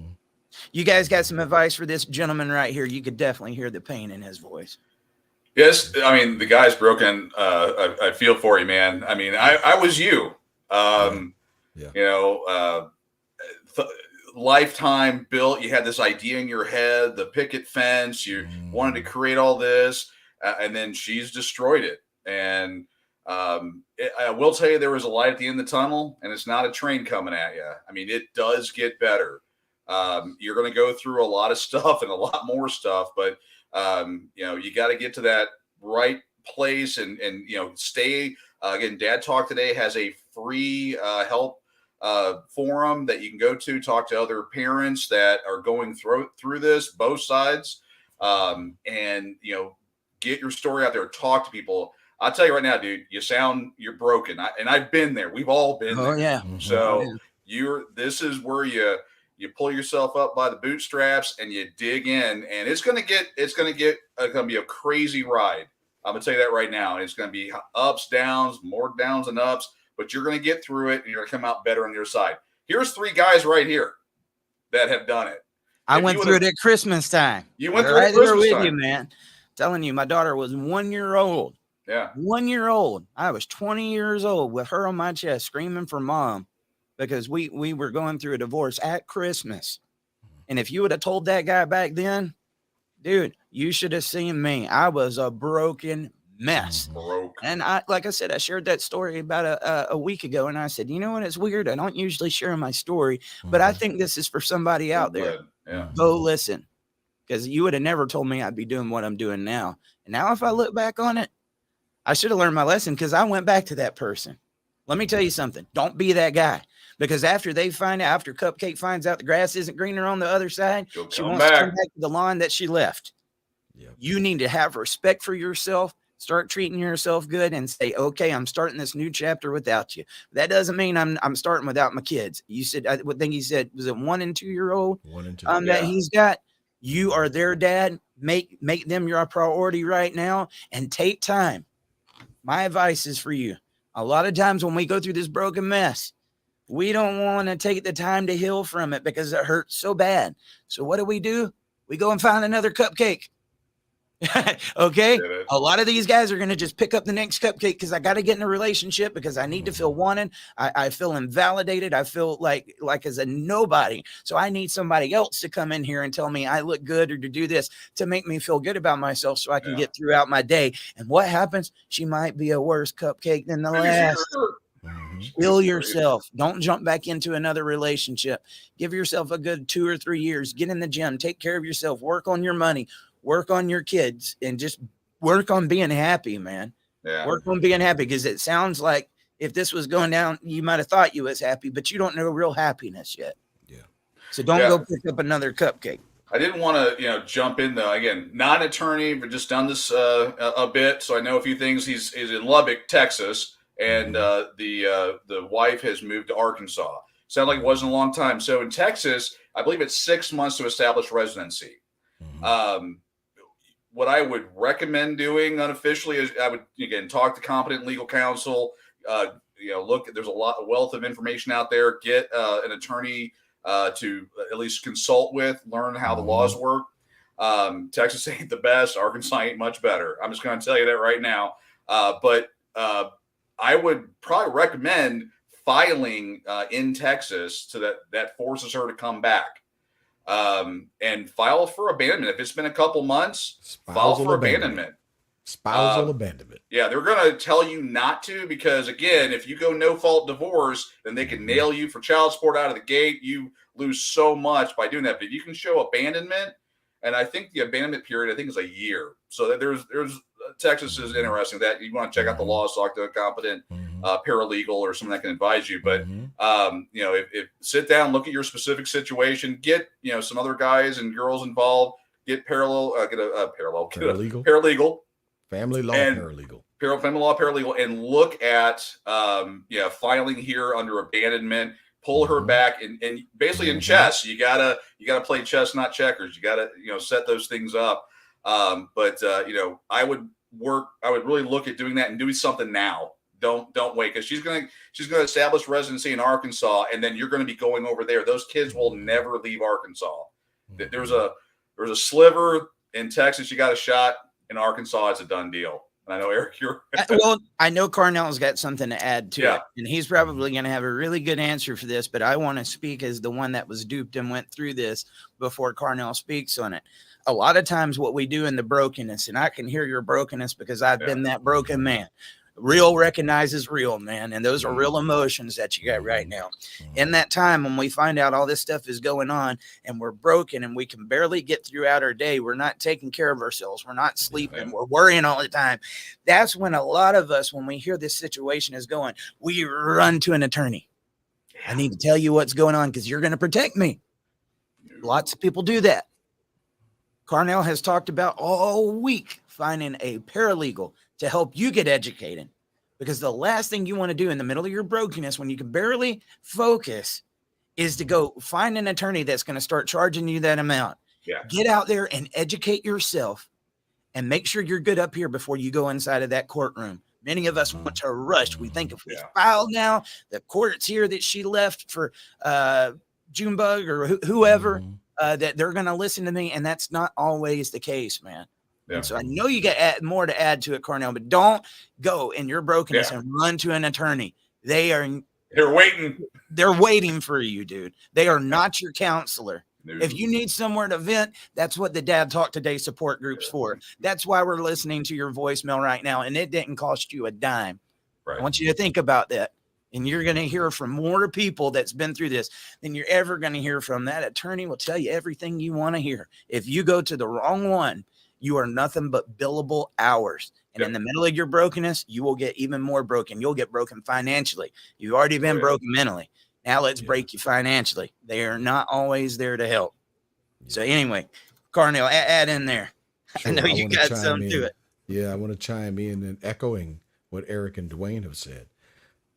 Number one, and this is what we do as guys, what we don't do is we don't put ourselves first in this situation. You need to take the steps now to document, like somebody just put up there. You said you're a victim of verbal abuse. You're a victim of physical abuse.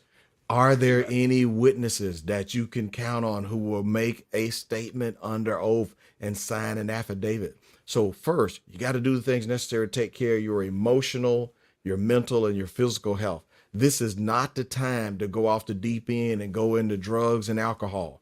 Because if you lose the ability to govern yourself and stay with a certain level of stability in terms of your emotional health, you will make everything worse for yourself.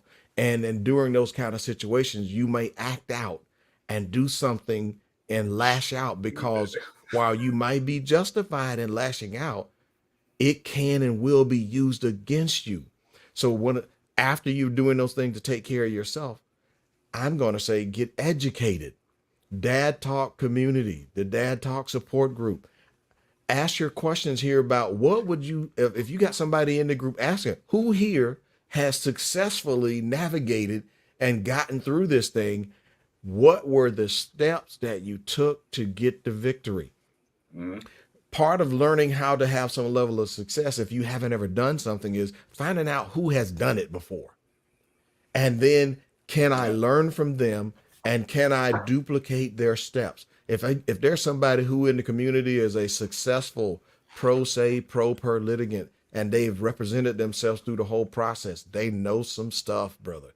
And if they're in your state, if they've also won in Texas too. Can I bring this up right here? Mr. Hayes said, I've been pro per for the last 6 years, and I didn't start winning anything until I started doing it myself. And the reason he started winning when he did that was he was willing to go against the other side in aggressive fashion. and not played. By the way, I don't think I've ever said this on the Dad Talk Show, but did you know that your attorney has an allegiance to the bar and to the court? They are Yeah. deemed Not an you. officer of the court. They have a higher obligation to those two than they do to you. Now, that's not to say that in the community of the legal and family law attorneys that there are indeed some who are willing to aggressively represent the interests of a disenfranchised father. And you, my sir, sound to me you could have all the makings to pursue spousal abandonment with the verbal abuse, the physical abuse, but you're going to need to know how do you get evidence that you can use, because you're in the first round. This is phenomenally easier when you get things done in the first round than trying to go and do modifications after they've been declared residents of the other state. Yeah. That's But you have to make taking care of you right now a priority. And this might not be the time to be working 70 or 85 hours a week and running on 4 hours of Your sleep income. a day. Because the more you do that, the greater your probability you're going to cause your body to be down and suspect to you when you're not eating right and you're not doing some other stuff, man. You are going to make it easier for yourself to get sick. You're emotionally unwell. You're going to be physically unwell. And it's going to be hard for you to fight back. We're telling you, you are going to have to fight, but we're not saying you have to do it by yourself. Get educated. Learn from the people who've done it before. I didn't know anybody, but when I connected with a group of called Fathers or Parents Too, and I came across dads who had done it, it became a lot easier for me to take step 1, step 2, step 4. And look, these guys told me right up front, man, there may be 15 steps on what you're going to need to do because you have spousal abandonment, because you have verbal, because that's emotional abuse and physical abuse. And if you're not careful, because these children are 1 and 2 years old, they will literally try to make the other parent the primary guardian for the children using the tender years doctrine. And I'm saying, placing the kids with the primary abusive parent in the household cannot be good for the kids. So how do you get that stuff into the record? How do you leverage that so that you go in? This may be the grand opportunity to pursue primary custodialship for your kids in the kids' best interest as the most emotionally stable, sound judgment parent. Absolutely, man. And let me ask you guys a question. How often do you hear me say, this is what you need to do in court? I don't, because I'm not the legal guy. Now, I've got several different people in here that are very smart. A lot of these guys were pro se, and they know how to fight it. And the reason that I'm bringing that up is I do come from a different angle. I talk about what was going on up here. And this is one of the things that is another side of it. You need to have your legal strategy, but before you go into that courtroom or do anything, you've got to get right up here. We all face a lot of those same attacks, those anger, the sadness, the frustration, feeling lost. We experience that, guys. And most of us are so similar. We just don't know it because we haven't been doing what we're doing right now. And so I think we're educating a lot of people, letting them know that they're not alone. Yes. So there's many different cogs to that wheel. Don't just go in there and get your legal strategy and think I'm going to go up in there before I'm healed, because the second then she starts throwing false allegations at you, you're going to be like, hold up, Cupcake. I got something to say to you. And you can't do that in the court. Those emotions go against you. And let me tell you something. If you take somebody's family, there's somebody that was cheating on you. Jody's done came into the house. Then I'm taking away your kids. Then I'm going to make you pay for it. You're going to have some emotions, guys. You are going to. You're going to have some emotions. And so run into that lawyer right away, or trying to get in the court as quick as you can before you've healed. I'm going to suggest a lot of you guys step back, get yourself even, get your plan. So that way you make sure you know what you're doing, educate yourself before you get in that system. Once you do, and if you're not prepared, it's too late. It's too late, man. Yeah, this is not one of those things where you read the manual while you flying the plane. Yeah. No. This is a formula for how to crash. Okay. Yeah. Well, and the guy needs to understand for the courts, it's not like Matlock. They No. hate you. They want to extract as much money as they can. And you're no matter what's happening here, they're against you. You've got to win them over. You've got to expose her weaknesses. You have to have a hard plan to make this happen. You're going to walk in thinking, I just have to show some evidence and this will happen. And that no, Yeah. they don't care about evidence. And yours is not I hate to be the mean guy here. Yours is not the worst thing that's ever happened. Hear my story. It's repeated over and over and over. The single thing that I wish I knew walking in is that the evidence and all that shown to the courts didn't matter one bit. They walked in, mom was awesome, dad sucked, and once I figured that part out, and the lawyers that were involved are in on the whole thing, that's when I formulated my strategy and figured it out. I wish I would have known that walking in. And for the guy that left that voicemail, think about it that way. Absolutely. Lack of preparation is the key to failing. Yeah. That's it. Yeah, don't And grab just for take some preparation H. Take some time. Don't find a new cupcake. Don't run straight to that lawyer. Sit don't there. just jump in a new relationship right away, right now. This is the best time now to focus on you. Yeah. Well, you lose a mom, you lose a dad, or you lose a kid. Do we look at that person and say, I got to get over this grief right now. I got to go get a new mom, dad, or a new child? No, you're grieving because you lost somebody in your family. That's important. Yes. You're grieving in this situation too. And many of you will try to replace something because you want to get over that grief, thinking if I replace it, that the grief's going to go away. It's not.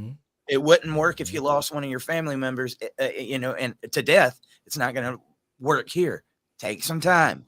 Grieving is okay. There was something that hurt you, and you want to experience this to know I never want to go through that again. Yeah. But if you do the same thing, you're going to be right back there.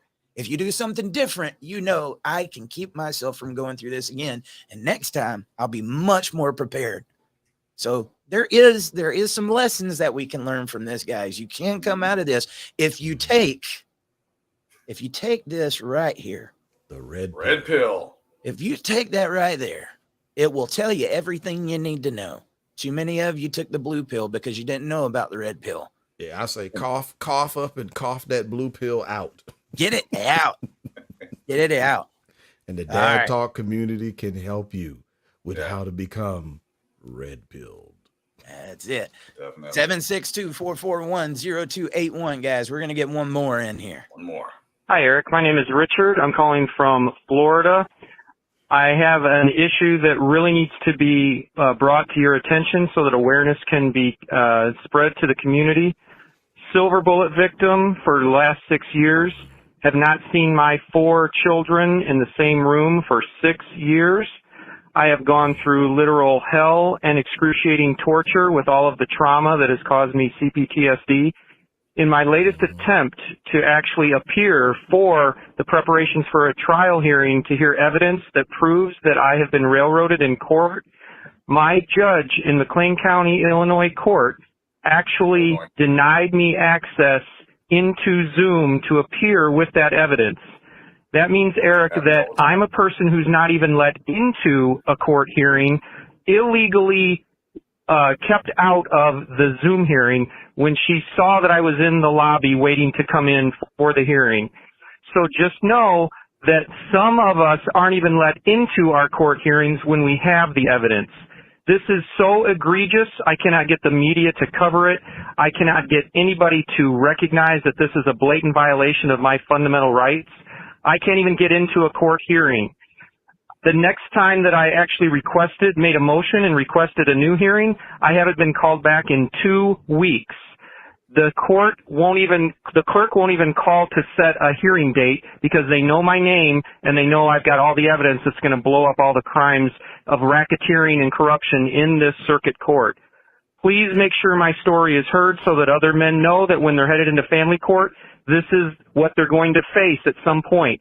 They're going to be completely locked out of court illegally. Thank you for your time and thank you for all you do. Again, this is Richard from Florida. Appreciate all you do on Dad Talk and Godspeed, my friend. Hey, Richard, I appreciate that. You know, I make the analogy that being inside of the family court sometimes feels like you're throwing rocks at people who have machine guns, right? And Mhm. one thing that I hear in the community God all balls. the time, the community is they're not allowing cameras in the courtroom. They're not allowing my evidence. They're not doing this. And look, dude, I'm on your side. I agree with everything that you say. Mhm. But again, it goes back to doing the same things over and over. Mhm. Carnell, this is something you was just talking about the other day with procedure and everything. And when I heard it, I said, Exactly. I'm slinging that over to Carnell and I'm going to let you take it. Sometimes the way because of us not following the documented rules of the court, the rules of civil procedure and the rules of evidence, we don't get things admitted. Because what if you haven't gotten this stuff transcribed in triplicate and the other parties have been served in advance of the hearing, and you filed it with the clerk of the court, and you have a copy, if you've making the decision to be a pro se litigant, now you're representing yourself, you're still held to the same standard as a practicing family law attorney and you have to follow all of the documented rules. A great deal of what I have seen that hurt me and people I've watched in court watch is we didn't know those three things. We didn't know the rules of the court, the rules of civil procedure, and the rules of evidence. And our lack of knowledge of doing it the right way is what hindered our ability to get stuff done. In addition, sometimes we are bringing issues into the wrong court. This thing called venue and jurisdiction. You have to bring the right issue. When I heard terms like racketeering and all that stuff, that ain't going to be heard in the family law court. That ain't the right place to attack that issue if you have proof of that. And if you're having ongoing issues with a judge violating their oath of office and not following the canons of what the judicial duties are, there are ways to address it. I'm going to say, I would encourage him to connect here in the Dad Talk community, because we know of a guy who had over 40 false allegations, spent over $500,000 in defending himself. But guess what? He won, and he's part of the Dad Talk community. And there are others out here in the Dad Talk community that have won and gotten a victory. What if part of why you're not getting any better results is how you're doing it? Not that you might not have the evidence, but how do you get it into the right venue, in the right court of jurisdiction? Is it properly formulated per those rules of documentation? Dude, you can actually have valid information thrown out of court because it requires that it be documented in Roman font, 12 point with 1.5 line spacing, and just you like, but that's trivial. Nope, they'll reject a brief from an attorney that didn't follow it. They'll do the same thing to us. So, can you do something about it? Potentially. Sometimes you got to make a decision about which thing is most important to you. If you're pursuing the reestablishment of parental relationship with the kids, and there's still some unaddressed issue that deals with allegations of domestic violence, and that hasn't been resolved yet, you may have to address one thing first before you can get to the other. I say plug into the Dad Talk community. You might need, if you are unable to afford a vetted attorney who has already gotten a victory in this, there may be access to a experienced family law paralegal. I know one. And there are others. And there are other people here in the community who have had to face these issues. They're going to tell you, man, I had horrible results when I approached this court with how I thought it should go. And I went in there with my opinion of how that court should work. And then when I sat down and read the rules of civil procedure, I was like, I hadn't done none of that. The rules of evidence, I hadn't done any of that. And that part where I said, you actually have, if everything has to be in the record 30 days before the hearing, and you hadn't filed what you're going to present, what your challenge is, what you are seeking for as a remedy, that is a remedy available at law for you, or you're seeing something that you can pursue because it's about equity, you have to document all that. And if there's supporting case law to support your position and actual statutes, you have to do all of that because you're going to be held to the same standard as a practicing family law attorney. You got to know the rules in order to get the victory with the rules. One second there, Dwayne. I know there's a lot of times that people will hear this, and I feel like when we're talking about the opposition or feminism or something like that, we always have to say we're talking about good dads. Stop bringing the deadbeats in it. And I think in this community is very similar, because if you talk about some of this strategy, they'll be like, that's not going to work. We know a lot of times some of this doesn't work. At the same time, why should any dad have to do that? They shouldn't have to be studying or getting these rules or doing these Roman numerals and stuff a certain way. I don't think there is a person on this screen that doesn't agree. But it's what it is right now. Until we change it, that's what it is. And what you're hearing is people that are trying to give you strategies outside of what you're going to find from attorneys, outside of the big billing. And I'm not saying that it's a perfect solution, but it is a solution. All right. And go ahead, Dwayne. I'm sorry. Well, I agree with what you guys are saying. What this guy was talking about was that, he was kicked out of his own Zoom hearing, and, it's egregious. It's horrible up there in Illinois. This happens all the time. We have our upcoming district attorney, and we got information that allegedly he had a guy in front of him in court, and the guy wrote that he did not appear and filed for contempt of court against him to have him had a warrant issued for his arrest. And the guy's standing right there saying, "I'm right here." These are kangaroo courts. They don't follow the rules. They make them up. They do whatever they want to do. And that's just the way it's set up. We have, and I was trying to find his name. I'm old. I can't remember. But we had a media personality that went into court. Luckily, he always had a recorder on him, which I highly recommend always having a recorder on you no matter where you go. First party, second party, all that stuff. But he went into court. The judge threw him in jail, saying that he was acting crazy and doing all kinds of stuff. The recording came out that said, that showed conclusively what happened. And it went to the district attorney. The district attorney killed it. Just said, no, we're not going to touch it. Because again, they're all together. There are ways to go after these courts. It's a long process, but you're telling judges to get other judges in trouble.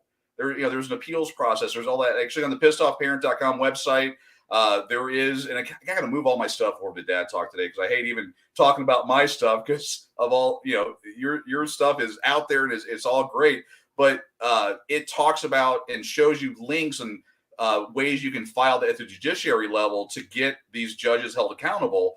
But it's a tough, almost impossible process. I wish it was different, but this is where we're at today. This is what we've allowed to happen. But this happens all the time. Unfortunately, it's the avenue that you got, because I know what everybody else is thinking. It's the same thing I've thought every time I'm trying to get in this, and I talk about it all the time, is like, I don't have time for that. Yeah. If you're a father and you're paying child support, you're paying commitment. this attorney, you don't have time for that. Yeah. It's like, where in the world am I supposed to have time to study law? So that's why many people end up going to attorneys, and then this process just keeps repeating itself. Does the whole thing. But yeah, this guy, he said, he was in a Zoom hearing. They booted him out. Back when we had Zoom hearings, on a daily basis from the pandemic and all that, that happened routinely. That happened all the time. Because I would do court watching, which I'm sure everyone else has done. And that's, trying to get some accountability, and routinely they would be kicked out. There's a popular TikTok that's out there about yours truly, where I got kicked out of a Zoom hearing. So they didn't like my moniker.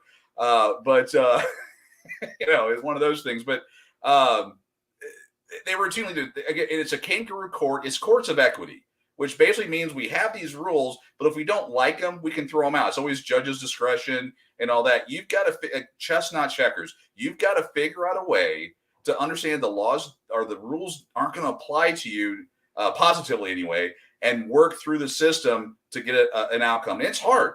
And as Eric pointed out, We're not attorneys. We're, trash guys. We're tech nerds. We're, oil rig guys, pizza, restaurant. We're all these. We're not, and we're getting child support. We're working 20. We're trying to raise our kids with what little time we have and all that. And to sit there and spend time in the devil's den it's almost too much for a lot of people. I just say if you want to be successful, you've got to figure out how to do that. This community is great for that. I can say though, sometimes it's easy to just sit here and like, this is how screwed the system is. It's never going to get there. And we could do that. And then we're going to stay here. At the same time, I watched somebody like Carnell, 11 different states. He went and got legislation passed in. Carnell, it would have been easy for you to sit there and just say, it's never going to change and it's screwed. Yeah. But, and I'm sure there was many times that you wanted to do that. Listen, I had people tell me to my face, man, there's nothing you could do about it. Yeah. In fact, I literally had people say, wait a minute,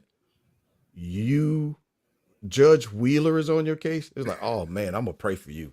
My judge on my case, he was affectionately known at the courthouse as the hanging judge.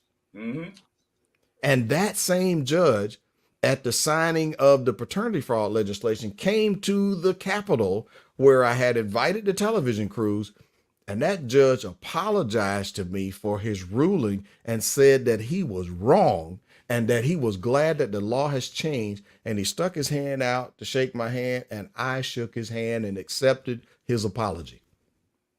Because he got busted. But here's the deal. No, he didn't have to be there. Oh, he did not have to be there at the signing of legislation that pretty much, here I am. I'm a black man, a man of African descent. And I'm talking about how my state, California, Texas, and you know this others, conclusively because you got a DNA test. I had two DNA tests. Wait a minute, you don't understand?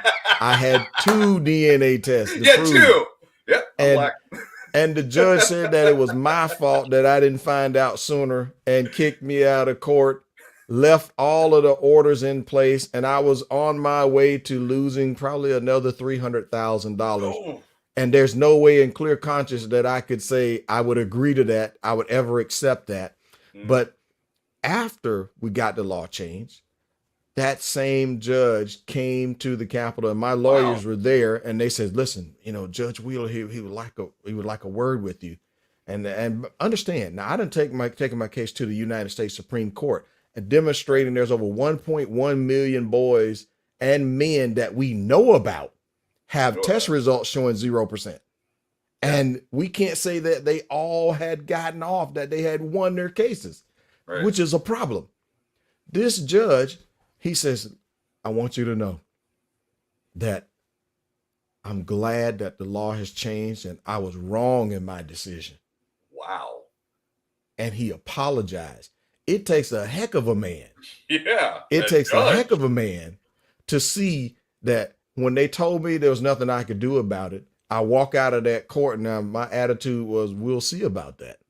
Cause I had two choices. I could lay on the train tracks and take it or fight back.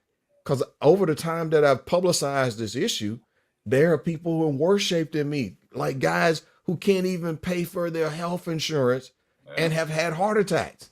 Yeah. And by the way, none of the kids from his ex-wife are his. Yeah. Why should he pay for her lifestyle when he needs his money to pay for his health? But to have a judge apologize, man, all that did was further embolden me. And then I took off and went across the nation. And the first state that I went to was a guy who contacted me and he says, man, my mom was playing with the kid in the yard and the kid told him he had two daddies. He comes over.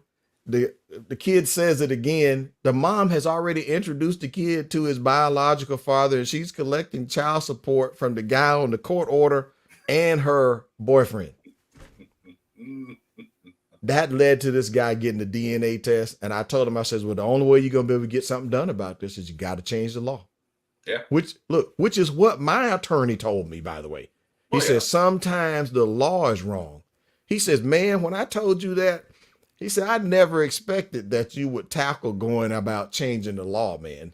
I don't think they ever expect that. Look, my attorney wrote the foreword in my book, Trapped by Oh, Law. wow. Okay. Really? Yes, Huh. he is upset and depressed that out of having a internationally famous client, that he regrets that he didn't win. But I want you to know he went in there and fought. He knocked it out for us going for the fences. But by the law said that I didn't figure it out past 60 days after signing that paternity consent, saying that I had signed up, saying based on her persuading me. And by the way, she knowingly and willingly concealed the existence of the other guy. But she's sunny and brave. But listen, but 11 years later, she named the other guy in less than 30 seconds while she was on the stand, because I now have 2 DNA tests proving that it wasn't me. And nobody saw that, wait a minute, if she had told this information in the beginning, that there was even a possibility that the baby couldn't be mine, I would have demanded proof. Weird how that works. So now my solution is for people is get educated on the front end, trust no one. I don't care if it's your wife, your girlfriend, your fiance, you currently married. You need to verify if it's about you being the biological dad. You need verification of each and every kid that is believed to be yours, so that you have this before you get into the family court money-making machine. That's it, man. Guys, we are going to have to cut it there. I am getting several calls that I got to return, but I have appreciated this so much. Guys, tomorrow, if you've had a mom that's tried to counter-parent you when you try to make rules for the kids, or you try to be a dad, we want to hear your experience. The phone line is back open, and those who call first will probably be the ones that get heard from. 762-441-0281. Again, that's 762-441-0281. Please make sure to like, share, and subscribe so you get these podcasts every day. They go on at 10 o'clock a.m. Eastern, and there's a replay on Facebook around 8. And for you guys that are on YouTube, let me know, how would you feel about that going at 8 o'clock at night versus 10 o'clock in the morning? Because I'm thinking about moving that to 8 o'clock at night so you guys that are at work can actually see this show, because we know most of you are probably at work and might not be able to see this, okay? You can support our podcast at Venmo, Cash App, Dad Talk Today, no spaces, Patreon. You can be a member on Facebook. You can be a member on YouTube. You can send in super chats, stars. Every bit of that helps do what we are doing here, and we can do even more. The more help we get from the community, the more we can do this. But other than that, gentlemen, I appreciate the conversation. Let's do it again tomorrow. Will do. See you then. See ya.